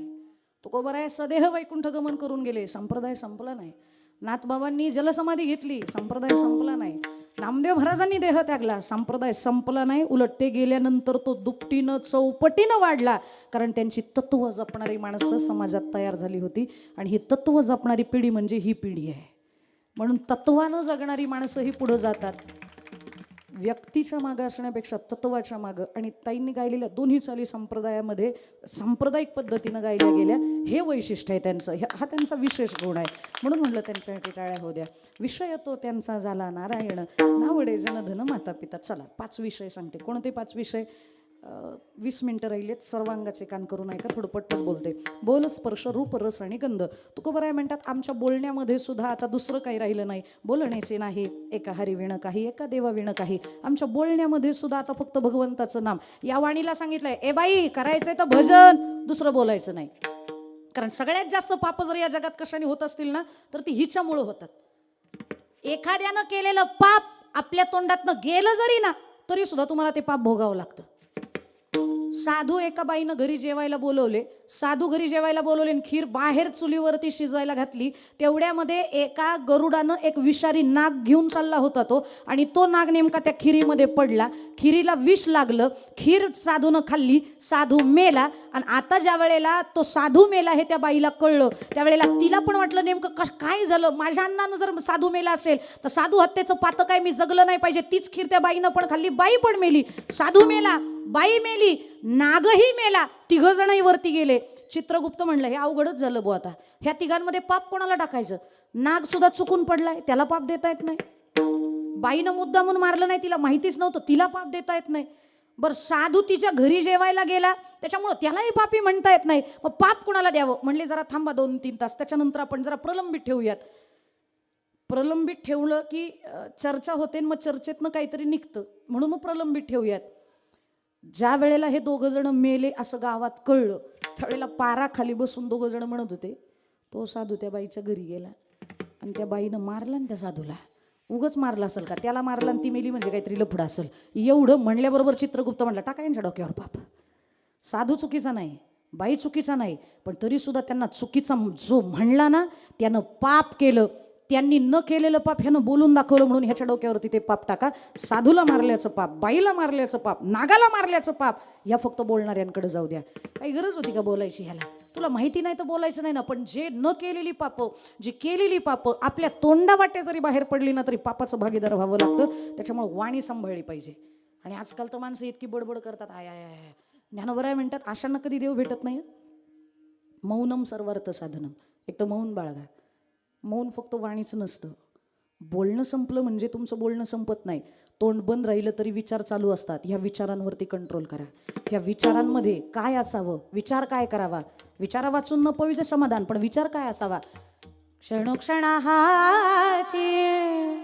करावा विचार, तरावया पार भव सिंधू. नाशिवंत देह जाणार सकळ, नाशिवंत देह जाणार सकळ. विचार काय करायचा आहे? तर मी तरुण कसं जाईल हा विचार करायचा आहे. याला मौन म्हणतात. आणि जे तोंडानं बोलतात ते तर कधीच देवाला आवडत नाहीत. ज्ञानोबरायांची भाषा आहे अनंत वाचाळ, बरळती बरळ तया कैसा दयाळ गोपाळ पावे हरी. म्हणून वाणी नामचे आम्ही बंद केले म्हणतात तुकोबा. आमच्या वाणीला सांगितलं, बाई आता फक्त भजन, येणे मुखे तुझे वर्णी गुणनाम, हेची मज प्रेम दे देवा. म्हणून बोलणं ज्या वेळेला संसाराकडे जातं त्यावेळेला ती वाचाळता होते, आणि बोलणं ज्या वेळेला भगवंताकडे जातं त्यावेळेला त्याचं भजन होतं. आणि तुका म्हणे येते भजन प्रमाण, म्हणून भजन करायचं. विठ्ठल विठ्ठल विठ्ठल विठ्ठल विठ्ठल विठ्ठल. चला पुढं. दुसरा विषय सांगितलेला आहे स्पर्श. तुकोबराय म्हणतात बाकी कुठला स्पर्श असण्यापेक्षा भगवंताला स्पर्श असावा, भगवंताच्या चरणाचा स्पर्श असावा, भगवंताच्या मुखाचा स्पर्श असावा. तो कसा होतो? डोळ्यांनी त्याला बघणं म्हणजे देवाच्या चेहऱ्याला स्पर्श करणं आहे. हातानं त्याच्या भजनात टाळी वाजवणं हा देवाला स्पर्श करणं आहे. तुकोबरायांचा एक अभंग आहे, डोळे भरून या पाहीन तुझे मुख, ह्याची मज सुख देई देवा. कान भरून या ऐकेन तुझी कीर्ती, हे मज विश्रांती देई देवा. वाहे रंगीटाळी नाचेन उदास, हे देई हातास पाया सुख. तू का म्हणे माझा सकळ देह भाव, आणिक नको ठाव चिंतो यासी. हा देवाचा स्पर्श आहे. आमच्या प्रत्येक अवयवानं त्या भगवंताचं भजनासाठी सहाय्यकारी होणं म्हणजे आम्ही त्या त्या अवयवानं त्या देवाला स्पर्श केल्यासारखं होणार आहे. आणि म्हणून आम्हाला त्या भगवंताबद्दलचा स्पर्श आवडतो. बाकी स्पर्श हे मरणास कारणीभूत आहेत. हत्तीणीला ठेवतात, हत्तीला पकडायचं असेल तर त्या हत्तीणीच्या खाली बरोबर गवत टाकतात आणि त्याच्या खाली हत्ती मावेल एवढा खड्डा टाकतात. तिला स्पर्श करण्याच्या हेतून हत्ती आला की हत्तीण बाजूला सरकते, तो हत्ती त्या खड्ड्यात पडतो. पडल्यानंतर त्याचे दात काढ, त्याचे अवयव काढ, त्याला निकामी कर, त्याला फिरव गळ्यामध्ये घंटी बांधून, हे प्रकार होतात. का अधीन झाला? स्पर्श विषयामध्ये अडकला म्हणून अधीन झाला. प्रापंचिक स्पर्शामध्ये जर अडकाल तर मग मात्र तुम्हाला तो काळ भोगायला लावेल. पण तो स्पर्श जर भगवंताचा असेल तर निश्चित तुमचा नावलौकिक होईल. स्पर्शाची अपेक्षा ठेवली राधेनं, काही नाही, फक्त तुझ्या चरणाचा स्पर्श पाहिजे. राधा म्हणलं की बऱ्याच लोकांच्या डोक्यामध्ये खरं तर राधा आणि कृष्णाचं प्रेम लोकांनी बदनाम केलेलं आहे. नाहीतर राधेनं आपल्यापेक्षा खूप कमी वयाच्या मुलावरती प्रेम केलाय. आणि भगवंत फक्त 8 वर्षाचे असेस्तोपर्यंतच वृंदावनात गोकुळात राहिलेले आहेत. त्याच्यानंतर भगवंत राहिले नाही. आणि 8-10 वर्षाच्या मुलावरती राधेनं केलेलं प्रेम हे व्याभिचारी प्रेम कसं ठरेल याचा विचार प्रत्येक जोडप्यानं आणि त्यांना बदनाम करणाऱ्यानं केला पाहिजे. राधेला फक्त एकच अपेक्षा होती, तुझ्या चरणाची धूळ माझ्या कपाळाला रोज लागली पाहिजे. हे राधेचं प्रेम आहे. स्पर्श करायचा असेल तर त्याच्या चरणाला करावा. म्हणून यथाव्रज गोपिका नाम असं नारद भक्ती सूत्रामध्ये नारदजींनी पण सांगितलेलं आहे. तो स्पर्श अपेक्षित आहे. ज्यावेळेला स्पर्श भगवंताकडे वळल्या जातो ना त्यावेळेला त्याची भक्ती होते. चला पुढं 3रा विषय सांगितलेला आहे, तो म्हणजे रूप. रूप जर बघायचं असेल तर बाकी किरकोळ लोकांची रूप बघण्यापेक्षा त्याचं रूप बघा ना. खरं सांगू का, आत्ता जे रूप आहे ना हे 50व्या वर्षी राहणार नाही.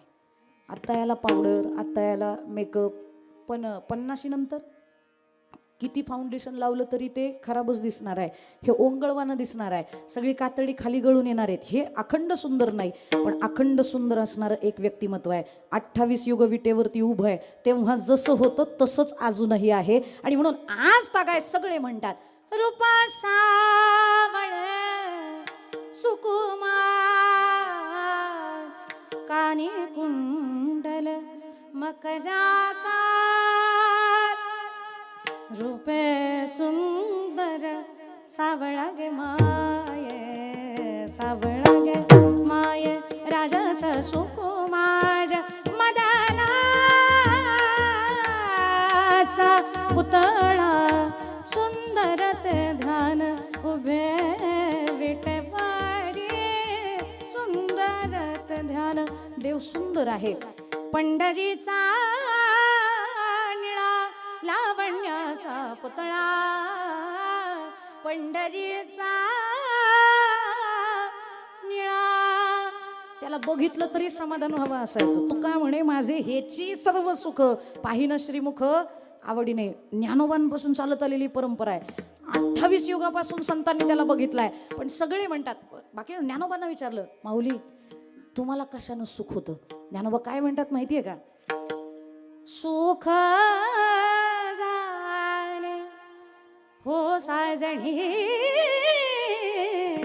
रूप पाहता लोचनी, त्याला बघितलं आणि मला सुख झालं. आणि याच्या पुढे जाऊन एक तत्व सांगू का? माणसाला विचारल्यावर माणसं त्याला बघून सुख मिळतं म्हणतात, नवल नाही. सुखाला विचारलं, सुखाला, ए सुखा, सगळ्या जगाला सुखावणारा तू आहे, पण तुझं सुख कशात आहे ते सांग. कंटाळा नाही ना आला माझ्या कीर्तनाचा? तुम्हाला हसायला लागत असेल तर ते मला जमतच नाही. हसवायला मी जोकर नाही, त्याच्यामुळे सहन करा जर आवडत नसेल तर थोड्या वेळासाठी. सुखाला विचारलं, ए सुखा तू कधी सुखी होतो? त्यावेळेला त्याचं उत्तर आहे, पाहता श्रीमुख सुखा फले सुख, डोळियाची भूक नवजे माझ्या, सुखाचे ते सुख चंद्रभाग्य तटी. पुंडलिका पाठी उभे ठाके असं त्याचं वर्णन आहे. सुखाचं सुख म्हणजे तो आहे, त्याला बघितलं की समाधान होतं. म्हणून पाहिन श्रीमुख आवडीने. रूप त्याचंच देखणं आहे, त्याच्यामुळं जो कायम टिकणार आहे त्याच्याकडेच. आवडे रूप गोजिरे सगुण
ऐसाची तू राहे आता दृष्टी कोडे ऐसाची तू राहे ऐसाची तू राहे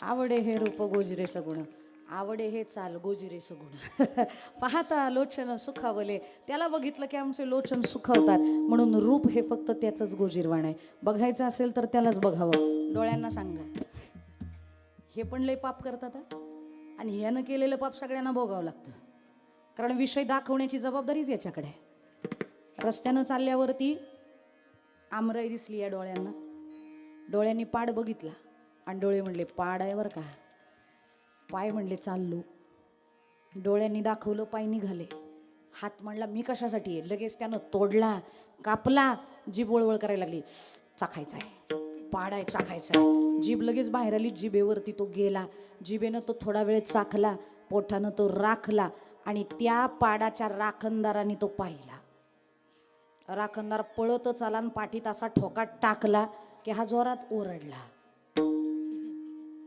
आणि मग डोळ्यात परत पाणी आलं डोळा परत रडायला लागला ही सायकल आहे डोळा पाप करतो पण त्याला कळत नाही परत भोगायला माझ्याकडेच येणार आहे डोळ्यांनी ते सगळं पाप केलं त्याला वाटलं माझ्या का डोळ्यात पाणी आलं अरे दाखवायचं काम तू केलं ना त्याच्यामुळं पाठ रडली पण पाठ जरी ओरडत असली तरी ते भोगायला पुन्हा त्या डोळ्याकडे आलं म्हणून डोळ्यांना सांगा बाबा तुला जर रडायचं नसेल ना तर बघताना चांगलं बघ डोळे डोळे तुम्ही घ्या रे सुख. डोळे डोळे तुम्ही घ्या रे सुख. डोळे डोळे तुम्ही घ्या रे सुख. डोळे डोळे तुम्ही घ्या रे सुख. डोळे डोळे तुम्ही घ्या रे सुख. डोळे डोळे तुम्ही घ्या रे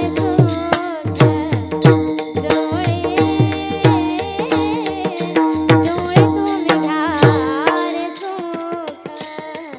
डोळे डोळे तुम्ही घ्या रे सुख. डोळे डोळे तुम्ही घ्या रे सुख. पहा विठोबाचे मुख. पहा विठोबाचे मुख.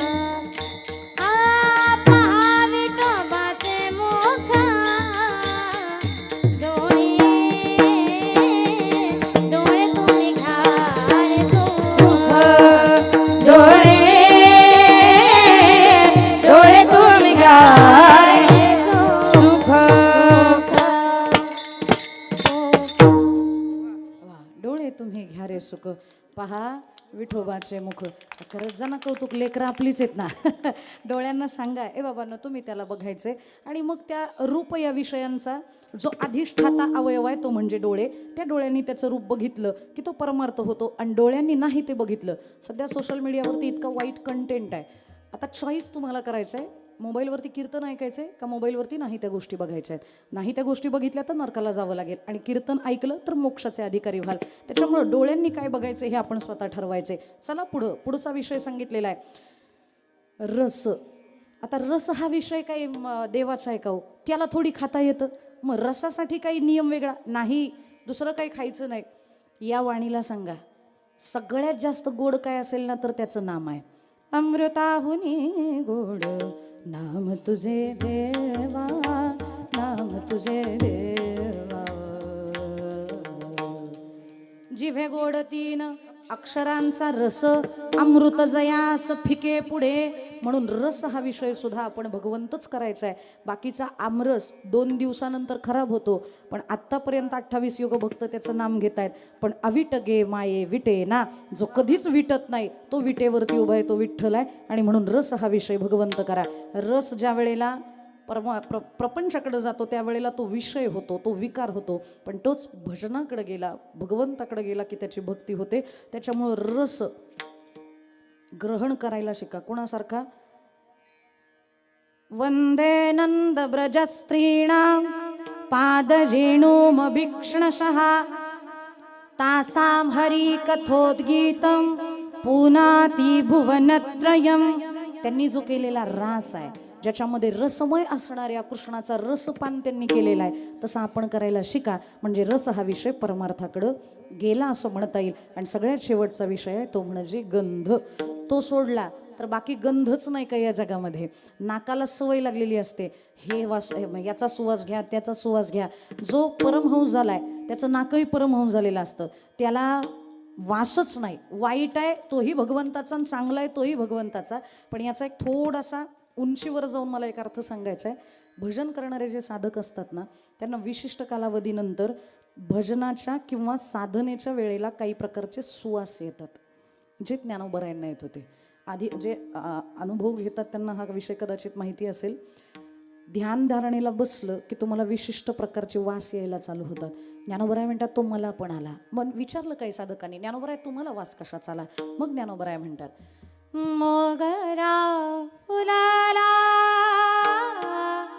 मोगरा फुलाला, फुले विचित्रा बहरू काळी घासी आला.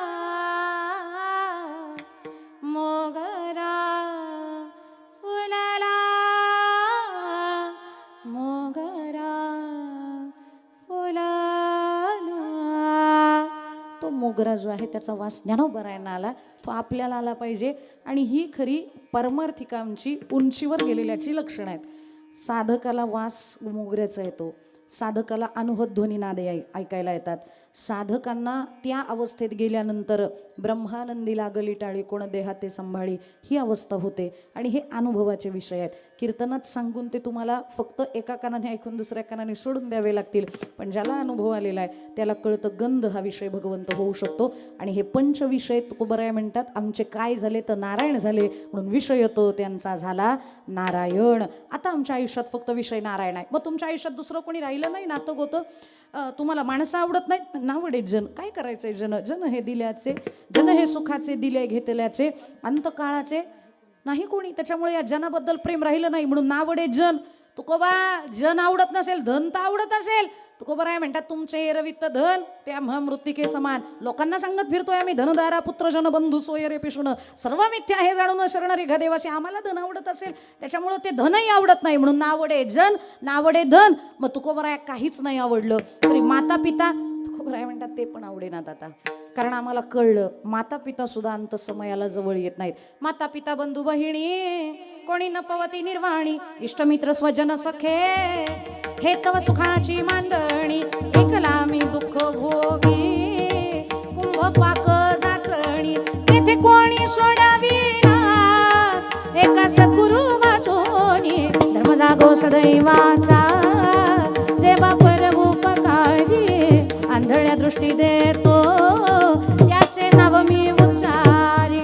त्याच्यामुळं नावडे माता पिता, नावडे जन, नावडे धन, नावडे माता, नावडे पिता. कारण विषय तो त्यांचा झाला नारायण. मग तुम्हाला आवडतं काय? गुण गाईन आवडी हेची माझी सर्व जोडी. पण कुणाचे गुण गाल? विठोबा रखुमाई, विठोबा रखुमाई,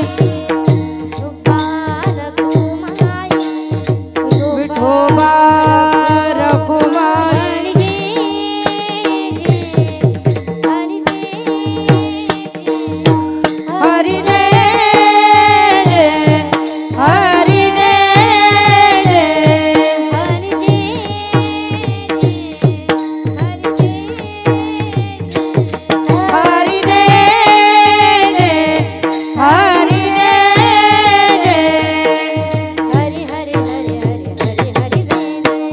हरि हरि हरि हरि हरि जय जय,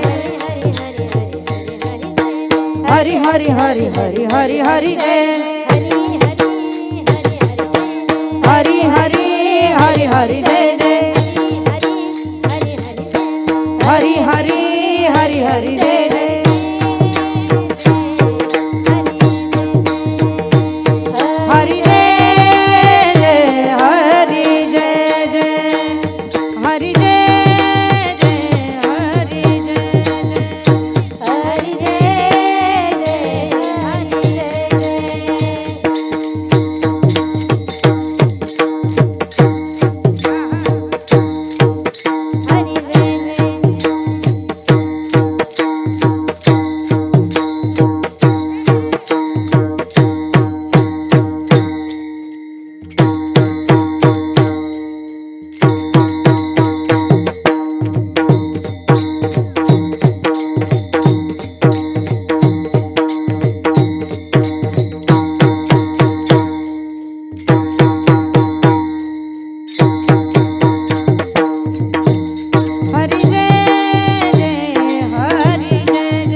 रखुमाई विठोबा रखुमाई विठोबा रखुमाई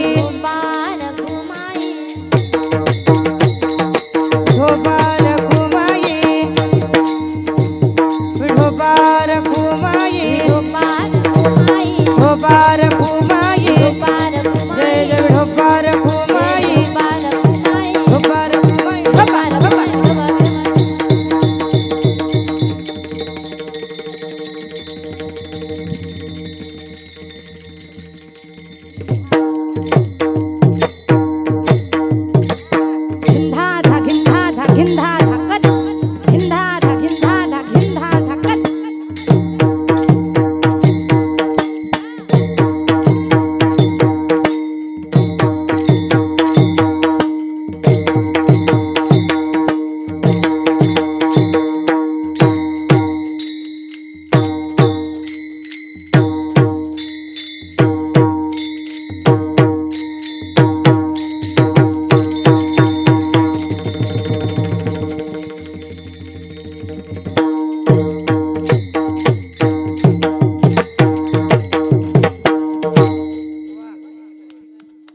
वारीनंतर आजच नाचले बुवा.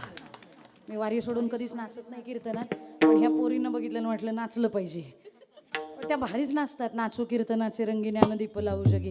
मला एवढं नाही नाचायला येत, पण मी प्रयत्न केला. विठ्ठल विठ्ठल विठ्ठल विठ्ठल विठ्ठल विठ्ठल विठ्ठल विठ्ठल विठ्ठल. भजन आवडतं तुको बरं आहे, नावडे जनधन माता पिता, ठीक आहे. पण ज्या साधू महात्म्याला जीवनमुक्त जीवन जगत असताना सुद्धा विषय नाही त्रास देणार, पण जर समजा समाज त्रास द्यायला लागला तर मग त्यानं करायचं काय? त्यावेळेला भगवंत असतोच ना, मागे पुढे उभा राहे सांभाळित, आली आघात निवाराया. ज्या वेळेला आमच्यावरती अडचण येते त्यावेळेला भगवंत येतात. 5 मिनिटं वाढवू का संपू? नको, 15 मिनिटं नको. ताईंनी 5 मिनिटाची परवानगी दिलेली आहे. तुम्हाला घाबरतात.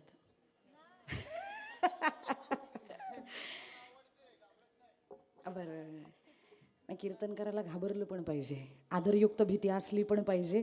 कारण नियंत्रण ठेवणं हे कीर्तन करायचं काम आहे. कोण चुकतोय कोण बरोबर आहे, घाबरलं पाहिजे. बरं, मी आता तुम्ही म्हणताय म्हणून फक्त 5 मिनिटं. निर्वाणी गोविंद असे मागे पुढे काहीच साकडे पडो निधी. अडचणीच्या वेळेला देव येतो. कोणाच्या आलाय? ज्या ज्या वेळेला संतांवर अडचण आली त्या त्या वेळेला देव आला. आणि फक्त भक्तांवरती अडचण आली म्हणून भक्तांना सोडवायला आला नाही, तर भक्तांच्या इच्छा त्यानं पूर्ण केलेल्या आहेत. पंढरपुरामध्ये दामाजी शेठ नावाचे फार मोठे साधू महापुरुष, जे नामदेव महाराजांचे वडील, आयुष्यभर त्यांनी भगवंताला नैवेद्य देण्याचं काम केलं. नैवेद्य भरायचा, देवाला द्यायचा. आणि वारकऱ्यांना माझं सांगणं आहे, जो अन्नाचा भाग तुम्ही देवाला न देता स्वतः खाता ना, तर तुम्ही तो अन्नाचा भाग देवाला न देता खात असाल तर तुम्ही अन्न खात नाही, तुम्ही पाप खाता. त्याच्यामुळं देवाला नैवेद्य दिल्याशिवाय तो प्रसाद बनत नाही, तो ग्रहण करण्याच्या पात्रतेचा होत नाही. म्हणून ताट घ्यायचं, देवासमोर जायचं, देवाचं वेगळं ताट बनवायचं, ते ताट देवासमोर ठेवायचं आणि पाचमन करण्याच्या अगोदर मी सांगते तेवढे मंत्र म्हणायचे. आणि तेच मंत्र तुम्हीही जेवताना म्हणायचे. कारण अन्न पिकवणारा, अन्न वाहणारा, अन्न विकणारा, अन्न शिजवणारा आणि अन्न वाढणारा यांचे विकार विचारांचे त्या अन्नात गेलेले असतात. तो दोष असतो अन्नाचा. ते दोष निघून जाण्यासाठी आपल्याला कंपल्सरी त्याला पवित्र करायचं आहे, त्याच्यावर पवित्र करण्याचे संस्कार करायचे आहेत. आणि म्हणून त्यासाठी मंत्र म्हणायचे. आजपासनं नाही पण उद्यापासनं जेवण्याच्या अगोदर मी म्हणते तेवढे मंत्र म्हणायचे आणि मगच जेवायचं. मंत्र काय साधे सोपे आहेत. हातावर पाणी घ्यायचं आणि म्हणायचं, अहम वैश्वानरो भूत्वा प्राणी नामदेवाशदा प्राणापान स्मयुक्तम पचाम्यनम चतुर्थम सर्वसचा मृति सन्विष्टमता स्मृति ध्यानम पूर्णम वेदैश सर्वैरमे वेद वेदांत कृते देवदेशाम द्वाविम पुरुषलोक एक शास्त्रेव चक्षर सर्वाणि भूतानि कुटस्थोक्षर उच्यते उत्तम पुरुषस्तन्य परमात्मे तुदारता यो लोकत्रयमाविश बिभर्ते विश्वरा यस्मात् शर्मदितो मक्षरात् बिचोतम आतोस्मि लोके वेदेच प्रथित पुरुषोत्तम यो मां व्योम समूढो जानाति पुरुषोत्तम स सर्व विद्वजति मां सर्वभावेन भारत इति गोयतमं शास्त्रम् इदं मुक्तमयानग एतद् बुद्धबुद्धिमान् सत्कृतकृत्यश भारत इति श्रीमद्भगवद्गीतासु उपनिषत्सु ब्रह्मविद्यां योगशास्त्रे श्रीकृष्णार्जुनसंवादे पुराण पुरुषोत्तम योग नाम पंचदशोऽध्यायः. श्रीकृष्णार्पणमस्तु असं म्हणायचं आणि मग जेवायचं. जमेल ना? काही जण म्हणतील हिला परत बोलवू नका गडे इकडे. एवढं सगळं नाही जमलं तर किमान एवढं तरी म्हणावं लागतं. वदनी कवळ नको, थांबा, भूक लागत नाही एक तर मला काही नाही आता जेवायला मिळणार आहे. पण हा नियम आहे. देवासमोर जायचं, हे मंत्र म्हणायचे, आचमन करायचं आणि काहीच नाही जमलं तर फक्त कृष्णार्पण म्हणायचं आणि निघून यायचं. दुष्काळ पडला. दामाजी पंतांना लोक विचारायला लागली, दामाजी तुम्ही बादशाच्या पदरी कामाला आहेत, बिदरच्या बादशानं तुम्हाला भरपूर दिलेला आहे, पण आमची लेकरांना अन्न करत मरतायत, काही मिळेल का? दामाजींनी साथीच्या साथी कणग्या उघडल्या आणि सांगितलं जेवढं लागतंय तेवढं घेऊन जा. साधू पुरुष आहे, साधू पुरुषाचं अंतकरण हे संवेदनशील असतं. आपलं नसेल तरी साधू पुरुषाचं असतं. आपली संवेदनशीलता आणि साधू पुरुषाची संवेदनशीलता काय फरक आहे माहिती आहे? अख्खं कमळाचं फुल पायाला मारलं ना तर पायाला त्रास होत नाही, पण त्याच कमळ फुलाची एक पाकळी काढून ती जर पिळून अशी डोळ्याच्या बुबुळावर मारली ना तर डोळ्याच्या बुबुळाला मात्र डोळा जाण्या इतका त्रास होतो. अख्खं फुल पायाला त्रास करत नव्हतं, पण फक्त एक पाकळी डोळ्याला त्रास करायला गेली. का? कारण पायाची संवेदनशीलता वेगळी आहे आणि डोळ्याच्या बुबुळाची संवेदनशीलता वेगळी आहे. पायाची संवेदनशीलता म्हणजे आपल्या सर्वसामान्य जीवाच्या अंतकरणाची संवेदनशीलता आहे आणि डोळ्याच्या बुबुळाची संवेदनशीलता ही साधू महात्म्याच्या अंतकरणाची संवेदनशीलता आहे. आपल्याला लोकांचं वाटोळं झालं तरी काही वाटत नाही, पण सर्वसामान्य जीवाचं वाटोळं झालेलं जे कधीच बघू शकत नाही त्याला साधू पुरुषाचं अंतकरण म्हणतात. अहो नाथांना माणसाचं वाईट वाटलं नवल नाही. ज्या वेळेला गंगेचं पाणी पूजेसाठी घेऊन चालले होते, रस्त्यात तडफडत पडलेलं गाढव बघितलं आणि पूजेचं पाणी गाढवाला पाजणारे माझे नाथबाबा आहेत. त्या नाथबाबांचं अंतकरण संवेदनशील होतं. लोकांनी वाळीत टाकलं तरी चालेल, पण त्या गाढवाचा जीव वाचला पाहिजे ही ज्याची वृत्ती आहे तो साधू महात्मा आहे. आणि मग त्या दामाजी पंतांना वाटायला लागलं घरातलं सगळं वाटून टाका. सगळं वाटलं, पण नेणाऱ्यांनी अजून एक अवघड काम केलं. नुसतं नेलं नाही, प्रचार प्रसार केला. दामाजी वाटतायत. मग गाव आलं, त्यांना दिलं. दामाजी आमची पण पोरं उपाशी मारायला लागली, आमच्या पोरांना थोडं थोडं. दामाजी शेठ म्हणले काय माझ्याकडे होतं तेवढं मी वाटलेलं आहे, पण तेवढ्यात बायकोनं शर्ट ओढला, इकडे या. आलेला अतिथी विनमुख जाऊ नये, याचं काला विनमुख पाठवू नका. अगं पण राहिलंच नाही काय, आता काय करायचं? तिनं सांगितलं माझे डाग आहेत, ते डाग घ्या, ते मोडा, त्याचे पैसे करा आणि धान्य आणा. शेवटी साधू पुरुषाची बायको एक येतो. आणि माझं असं मत आहे, बाईचं अंतकरण हे नुसतं बाईचं अंतकरण नाही, ते आईचं अंतकरण असतं. आणि आईला कुणाचंच दुःख सहन होत नाही. तुम्हाला माहिती आहे का बाया कशा असतात? एखादी मैत झाली ना, मैतीच्या ठिकाणी जर आमच्या माता भगिन्या गेल्या ना, तर दुसरी बाई रडत असेल ना तर यांना सुद्धा आपोआप रडू येतं. का? कारण अंतकरण संवेदनशील असतं. बाईचं अंतकरण फक्त बाईचं नसतं, आईचं असतं, म्हणून संवेदनशीलता अधिक असते. आणि मला माहिती आहे तुमचं अंतकरण खरोखर संवेदनशील असणार आहे. आत्ता जर मी इथं आवाहन केलं ना की जशी दुष्काळाची परिस्थिती त्यावेळेला होती तशी दुष्काळाची परिस्थिती काही 2-3 महिन्यापूर्वी सोलापूर आणि धाराशिव जिल्ह्यांमध्ये सुद्धा झालेली आहे. कीर्तन झाल्यानंतर तुम्ही पण तुमच्या घरातले जेवढे डाग असतील तेवढे इथं आणून टाका. म्हणल्यावर तुम्ही कीर्तन झाल्याबरोबर लगेच इथं तुमच्या घरातले डाग आणसाल की नाही? अच्छा, वेळ लागले काय ताई? काही बोलायला लागली. नीट घरी जायचं, माघारी पण वळून बघायचं नाही ताई. पण बाईचं अंतकरण संवेदनशील असतं. साधू पुरुषाची बायको आहे, मोडलं सगळं. दामाजींनी त्याचं धान्य आणलं, घ्या, पोरं उपाशी मरू देऊ नका. पण हे फक्त गावापुरतं मर्यादित राहिलं नाही, पंचकृषी आली. आता मात्र धडकी भरली दामाजी शेटांना. होतं नव्हतं तेवढं सगळं गेलं. कणग्यातलं धान्य गेले, बायकोचं दागिने गेले, तर आता कुठून आणायचं? पण तेवढ्यात त्यांच्या लक्षात आलं बिदरच्या बादशाच्या पदरी मी कामाला आहे आणि त्याचं गोदाम माझ्याकडे आहे, त्याची चावी माझ्याकडे आहे. पटकन त्या कुलपाला चावी घातली. पण तेवढ्यात लक्षात आलं जर सुळावर त्यानं मला दिलं तर देईलच. तो काही बादशाह फार असा चांगल्या हृदयाचा आहे का? देईलच फासावर. पण परत लगेच दुसरा विचार आला, हजारो लोकांचं जर जीवन वाचणार असेल आणि त्याच्या बदल्यात जर माझा जीव जाणार असेल तर माझा जीव गेलेला 72 पण लोक वाचली पाहिजेत. पटकन कुलूप उघडलं, दरवाजा उघडला आणि सांगितलं घ्या. 2 तासात गोदाम खाली. 3ऱ्या तासाला बादशाची माणसं आली, अटक केली आणि घेऊन गेले. 3 दिवस इकडं अटक राहिले. देवाला प्रसाद जाईना, देव भुकानं मरायला लागला. अरे दामाजी काय येईनात? डोळे झाकून बघितलं तर लक्षात आला अटक झालेत. मग काय, देवानं लगेच रूप पालटवला आणि दामाजी शेटांचे दास देव झाले. झाला महार पंढरीनाथ, झाला महार पंढरीनाथ. विठू महाराजचं रूप धारण केलं माझ्या देवानं. गुडघे एवढं धोतर, 12 बंदी, हातात घुंगराची काठी, खांद्यावर काळी कांबळी, भला मोठा पांढऱ्या रंगाचा फेटा आणि कपाळावर गुगलचा टिळा. गुगलचा म्हणजे गुगल मॅप. गुगल पण सांगतं your last destination is Vitthal, that's why go there. पण आपण जात नाही. आपण त्याला विचारतो इकडे जाऊ का तिकडे जाऊ, ते सांग. ते सांगते विठ्ठलाकडे जा, कुठं जाऊ नकोस. पण भगवंतानं तो टिळा लावला आणि स्वतःलाच नजर लागू नये म्हणून कपाळाला काळ्या रंगाचा बुक्का लावून घेतला आणि निघाला देव. पायामध्ये तोडे. चालायला लागल्यानंतर त्याचं ते रुबाबदार चालणं लोक भुलायची, बाया आडव्या पडायच्या. काय देखणा पुरुष आहे, असा कधी बघितला नाही. बिदरच्या बादशाच्या दरवाजात आले. द्वारपालांना सुद्धा भुरळ पडली. आडवे केलेले भाले उभे राहिले. एक जण म्हणतोय अरे इसकी आंखें तो देखो जैसी कमल की पंखुड़ियां हो. दुसरा म्हणतोय अरे आंखें छोड़ो इसकी नासिका तो देखो कितनी सरल है। तीसरा म्हणता है अरे नाक छोड़ो, उसके गाल तो देखो, जैसे दोनों गालों में सेब रखे हुए हो, ऐसा सुंदर दिखता है। तेवढ्यात चौथा म्हणला बाकी छोड़ो, वो अंदर चला गया, उसे रोको। तिघं म्हणले गप्प बस आता. गेलं ना त्या आतमध्ये. आता नाही त्याला अडवता येणार, गेलं त्या आतमध्ये. पण तेवढ्यात पहिला म्हणला दिखता इतना अच्छा है तो इरादा भी अच्छा होगा, जाने दो.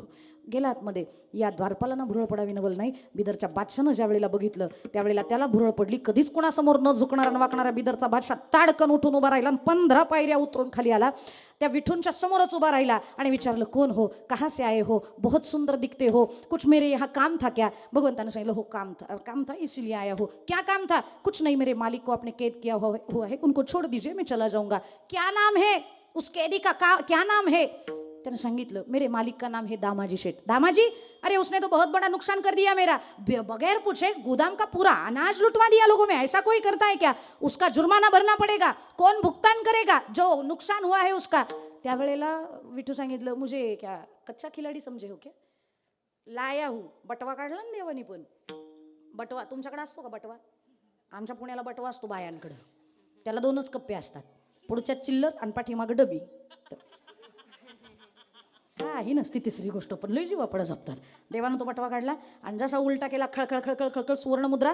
बादशाच्या उंचीच्या सुवर्णमुद्रा तयार झाल्या. एवढ्या बघितल्यावर बादशाह गांगरला, डोळे पांढरे झाले, माग 2 पावलं सरकला आणि प्रधानाला विचारलं दिखता काला है क्या काली जादू वाला है? प्रधान म्हणला बाकी छोडो, पहिले लुटो, पहिले उचला, बाकीचं नंतर बघू. तुम्हाला ते दिसत नाही का? सगळ्यांनी सैनिकांनी पार त्याच्यावरती झडप घातली, सगळं गोळा केलं. पण बादशाह वरमला आणि भगवंताला सांगितलं विठू बस करतो. जितना उसने खर्चा हो गया था उसका, उस जुर्माने से बहुत सारा दे दिया है, बस करो. मैं छोड़ दूंगा दामाजी को, लेकिन मेरी आपसे एक दरख्वास्त है. भगवंत बोले बोलो जहाँ पना, आप तो मालिक हो, जो बोलोगे वो देंगे, क्या चाहिए आपको? त्यावेळेला भगवंताला तो बादशाह सांगतोय बाकी कुछ नहीं, दामाजी को छोड़ दो, मेरे यहाँ नौकरी के लिए लग जाओ. ऐसी कितनी तनख्वाह दे दो का दामाजी? अरे इतने अच्छे दिखते हो, मेरे महल में अच्छे लगोगे, उस दामाजी के यहाँ क्या मिलता है? विठूने सांगितलं जहाँपना, जो वो देते हैं ना वो आप नहीं दे सकते. अरे कितनी तनख्वाह देता है? बोलो. दुगना दूंगा, दुगना. भगवंतानं सांगितलं वो 1 लाख तनख्वाह देता है. हा म्हणला मी 2 लाख दूंगा. भगवंत म्हणले हे येडच दिसतंय, मी याला सांगितलेलं कळलेलंच नाही. अरे मुझे दामाजी 1 लाख देता है, 1 लाख से भजन करता है और वो 1 लाख देता है, इसीलिए उसके यहाँ काम करता हो. तुम 2 लाख दोगे, आधा संसार पे आधा मुझ पे, नहीं चाहिए मुझे आपकी नौकरी. तो म्हणला ठीक आहे तो फिर चले जाओ. गेलं नाही, दामाजी शेठला सोडलं. पण 8 दिवस बादशाला काही चैनच पडे ना. जेवताना लाडू हातात घ्यायचा आणि म्हणायचा इसके जैसे ही गोल मटोल थावो. विठू चांदीच्या ताटाची चमक बघायचा आणि म्हणायचा इसके जैसे ही चमक थी उसके आंखों में. बेगमला बघायचा आणि म्हणायचा तुझसे भी सुंदर थावो. बेगम म्हणली जा ना मग त्याच्या मागं, कशाला इथं? पडत्या फळाची आज्ञा. निघाला ना हा लवाजमा घेऊन. पण तेवढ्यात पाठीमागनं त्याची मुलगी म्हणली अब्बूजान रुक जाओ. अरे क्या हुआ बेटी? मुझे भी आना है. क्यों? मुझे भी पागल कर दिया है उसने. किसने? उसी विठू ने. विठू को देखना है. आणि खरं सांगू, ज्यानं देवाला बघितलंय ना वेडे झालेत. मीराबाईनं माधवी म्हणून गवळण होती त्यावेळेला एकदाच बघितला. एकदा बघितला तर त्याचा परिणाम असा झाला, आयुष्यभर मीराबाई त्याही जन्मात आणि मीराबाई म्हणून आल्या याही जन्मात त्याला सोडून कोणाला बघण्याची इच्छा केली नाही. राजकन्या झाल्या, राजपत्नी झाल्या, पण तरी आयुष्यभर एक वैरागन म्हणून राहिल्या आणि आयुष्यभर त्या कृष्णाला म्हणत राहिल्या मैं बैरागन होंगी, मैं बैरागन होंगी रे बाला.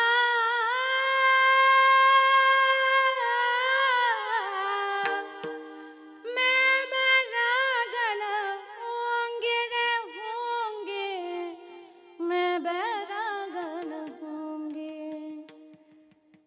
चाहो तो कुसुमल साड़ी रंगावा, चाहो तो भगवा भेष, चाहो तो मोतियन मांग भरावा, काहे छिटकावा केस देवाला.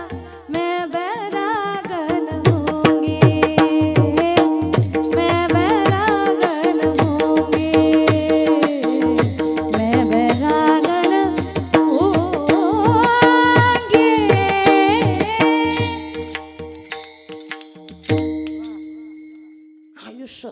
आयुष्यभर त्याला बघत राहिल्या, दिवानी बनी दिवानी बनी. त्याच्यासाठी वेळ लागलं होतं. तसं ही पण म्हणली, मुझे भी पागल कर दिया उसने, मुझे देखने के लिए जाना है, टाइम बहुत हो गया, जल्दी चलो. 11:30 बज गए. लवाजमा निघाला दामाजी शेटांकडे. दामाजी शेटाला भीती वाटली. दामाजी शेट म्हणले, जहापना कुछ गलती हो गई हो तो बता देना चाहिए था, मैं आ जाता, आप क्यों आ गए. इकडं बघा, इकडं जाणार आहे मी 5 मिनिटात. बाळ नाचते, काही नाही, नाचू द्या ना त्याला, तुम्ही माझ्याकडे बघा. विचारलं, दामाजी शेठ, वो जो तुझे छुड़वाने के लिए आया था वो कहाँ गया. अरे कौन. वही जो कमल की पंखुड़ी जैसे उसकी आंखें थी. अरे लेकिन कौन. अरे वही जो सेब रखे हुए है ऐसे गाल जैसा दिखता था. अरे लेकिन नाम तो बोला होगा. अरे बोला ही ना. क्या नाम है. विठू. विठू म्हणल्यावर हात थरथर कापायला लागले. विठू म्हणजे माझाच विठू आलता काय. माझा विठोबा आला होता. माझ्यासाठी माझ्या देवाला त्रास झाला. देवा तुम्ही तर आले नाही ना. बादशाला सांगितलं मी मूर्ती दाखवतो, तसा दिसत होता का फक्त सांग. हा म्हणला सांगू शकतो. चला पळत निघाले 3 जण. पुढं दामाजी शेठ पाठी मग बादशाह पाठी मग मुलगी काय नंतर परत सांगते. 3 जण पळत गेले आणि त्या मूर्तीकडे त्या विग्रहाकडे बोट करून दाखवलं. असाच होता का तो. बादशानं नीट बघितलं आणि म्हणला, इसको अगर घुटनों तक धोती 12 बंदी और भला बड़ा अगर सफेद रंग का पग पहना दिया जाए तो ऐसे ही दिखेगा. कुछ भी करो उसको बोलो ना मुझे विठू रूप दिखाए. मग मात्र देवाला हात जोडतात आणि हात जोडत नाही त्याचं बरोबर आहे. तो सांगतोय वेळ संपलाय उरका म्हणून. आणि मग सांगितलं 1-2च मिनिटं झालं मी संपवणार आहे. निर्वाणी गोविंद असे मागे पुढे फक्त एवढं सांगणार. शेवटचं चरण उर्वरील पुढील भागात. आणि मग ज्या वेळेला भगवंताला विनवणी केली, बादशाह म्हणतोय, दामाजी बोलो ना उसको विठू रूप में आए और मुझे दिखाए. आणि मग दामाजी शेटाने विनवणी चालू केली आहे. विनवणी काय. निज रूप दाखवा हो, हरि दर्शनास द्या हो, निज रूप दाखवा हो. रामरूप दाखवलं, ये था क्या, ये भी नहीं था. वामन दाखवलं, ये था क्या, ये भी नहीं था. अरे नरसिंह दाखवलं, ये था क्या, अरे ये तो बहुत भयानक है, ये भी नहीं था. तो कौन था. मग देवाला सांगितलं, अरे बेस्ट वर्जन दाखव ना याला. पार्था सदा विलेते प्रभु विश्वरूप दावा, मुरली मनोहराया बाबाज गीत पावा. एका कणांगुलीने गोवर्धना धरावो, निज रूप दाखवा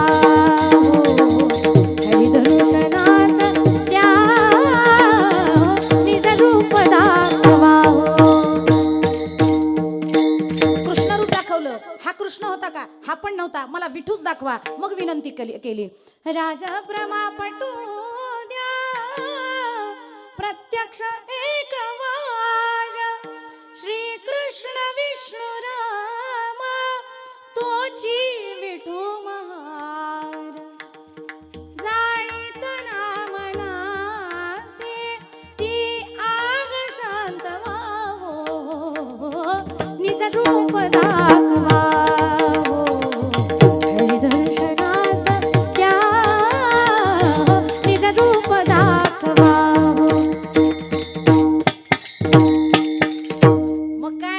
सगळी रूप सोडली आणि घातलं ना पुढं गुडघ्या एवढं धोतर, घातली ना 12 बंदी. झाला महार पंढरीनाथ, झाला महार पंढरीनाथ, पंढरीनाथ, पंढरीनाथ. आणि मग पुन्हा आल्यानंतर म्हणला यही था वो. लोटांगण घातलं. विचारलं आएगा क्या. अब 2 लक्ष नाही, पूरी मालमत्ता दे दूंगा, पूरी जहागिरी दे दूंगा. त्याने विचारलं आता जहागिरी का. अरे बेटी बोल रही है. क्या बेटी बोल रही है. दामाद होगा क्या. देव म्हणलं लगेच निघालो. 10 पैसे म्हणले मागो, पहिलेच काही टंबळ कमी आहे. 16,108 9वी कुठली मागो, नाही जमेगा. अरे बाबा एवढंसं राज्य देऊन करतो काय, अख्ख्या जगाचा मालक आहे तो, नकोय तुझी जहागिरी. बादशाह दर्शन घेऊन निघून गेला. पण दामाजी शेटाने विचारलं, आयुष्यभर देवा नैवेद्य घेऊन आलो, मला दिसला नाही पण याला दिसला. त्यावेळेला भगवंतानं सांगितलं, त्याच्यामुळं तुमच्यावरती संकट आलं होतं आणि ते संकट निवारण्यासाठी मला त्याला दर्शन द्यावं लागलं. म्हणून निर्वाणी गोविंदा असे मागे पुढे काहीच साकडे पडू नये हे कळण्यासाठी मला त्याला दर्शन द्यावं लागलं. आणि माझी एखाद्या वेळेला भक्ताकडे नाही आलो तरी चालेल, पण भक्ताचा संग ज्याला झालाय ना त्याला मला दर्शन देणं ही माझी जबाबदारी आहे. म्हणूनच तुकोबा म्हणतात, तुमची ये दासीचा दास करून ठेवा, आशीर्वाद द्यावा हाची मज. आणि हे सगळं करत असताना तुकोबराय म्हणतात, जर यदा कदाचित देव नाही आला तर तुकोबराय म्हणतात, सत्यकर्म करत राहायचं, घाबरायचं नाही. तुका म्हणे सत्यकर्म व्हावे साय, घातली या भय नरका जाणे. सत्यकर्म करायचं कोणासारखं तर संतांसारखं. कोणत्या संतांसारखं? ज्ञानेश्वर माऊली ज्ञानराज माऊली तुकाराम, ज्ञानेश्वर माऊली ज्ञानराज माऊली तुकाराम. झालेली सेवा ज्ञानोबर आहे तुकोबराय आदिशक्ती मुक्तवय अखिल कोटी ब्रह्मांड नायक पांडुरंग परमात्मा सकल संत सकल भगवंत यांच्या चरणी सादर समर्पित करण्यापूर्वी करून त्याची केली कटकट वाकुडी करणे देव जाणे. झालेली सेवा तुम्हा सर्व साधू संत महापुरुषांच्या चरणी सादर समर्पित करून, साईबाबांच्या चरणी सादर समर्पित करून सेवेला पूर्णविराम देण्याअगोदर पुनश्च एकदा हरिभक्तपरायण महाराष्ट्रातील एक नामवंत कीर्तनकार, आमच्या परमभगिनी परमसखी हरिभक्तपरायण गुरुवर्य वनिताताई पाटील ताईसाहेब आपले पुन्हा एकदा ऋण व्यक्त करते. सर्व ज्या विद्यार्थिनी तुम्ही घडवलेल्या आहेत, आम्ही बी घडवलो तुम्ही बी घडा ना, असं म्हणत तुम्ही त्यांना जे घडवण्याचं काम करताय ते अखंड अविरतपणानं चालू राहावं आणि याच्यामध्ये वाढ व्हावी अशी पंढरीशाच्या चरणी प्रार्थना करते. या ठिकाणी जे सर्व गुणीजन आहेत, आमच्या रुपालीताई आहेत, आमच्या यशोदाताई आहेत. यशोदाताई इतका जोरात पखवाज वाजवतात आणि आता इतका अधिकार वाढलाय त्यांचा, म्हणजे साध्या राहिल्या नाही त्या. पूर्वी लाकडी गट्टे वापरत होते, आता सोन्याचे गट्टे टाकून पखवाज इतका सुंदर पखवाज आपण वाजवला. आपले ऋण व्यक्त करते. विणेकरी असतील दोन्ही चोपदार, त्यांनी अत्यंत छान साड्या घातल्या. सगळ्या विद्यार्थिनींचे ऋण व्यक्त करते, विणेकऱ्यांचे ऋण व्यक्त करते. आणि सगळ्यात शेवटी जागा मोकळी असताना सुद्धा अत्यंत सुंदर सिस्टीम ज्यांनी लावली ते साऊंड सिस्टीम ऑपरेटर दादा, आपलेही मनपूर्वक ऋण व्यक्त करते. ज्यांनी शूटिंग केलं, मला त्यांचं नाव माहिती नाही, पण ओमसाई यूट्यूब चॅनलचे जे सर्व आहेत त्यांचेही ऋण व्यक्त करते. या ठिकाणी जमलेला जनसमुदाय आता एकदाच पाया पडते सगळ्यांच्या. मस्तक हे पायावरी या वारकरी संतांच्या. ताईसाहेब आणि दाजी, आपणा दोघांची जोडी कायम राहो. तुमचं जे लवली कपल आहे ते अखंड आणि अविरतपणानं असंच अधिराज्य सगळ्यांच्या मनावर गाजवत राहो. आणि दाजी कुठं गेले? दाजींच्या नियोजनात सप्ताह असतो ना, त्याच्यामुळे दाजी तुमचं नाव घेतलं पाहिजे, कारण दाजींनी मला तारीख दिली आहे, त्याच्यामुळे ताईने नाही दिली, दाजींनी दिली.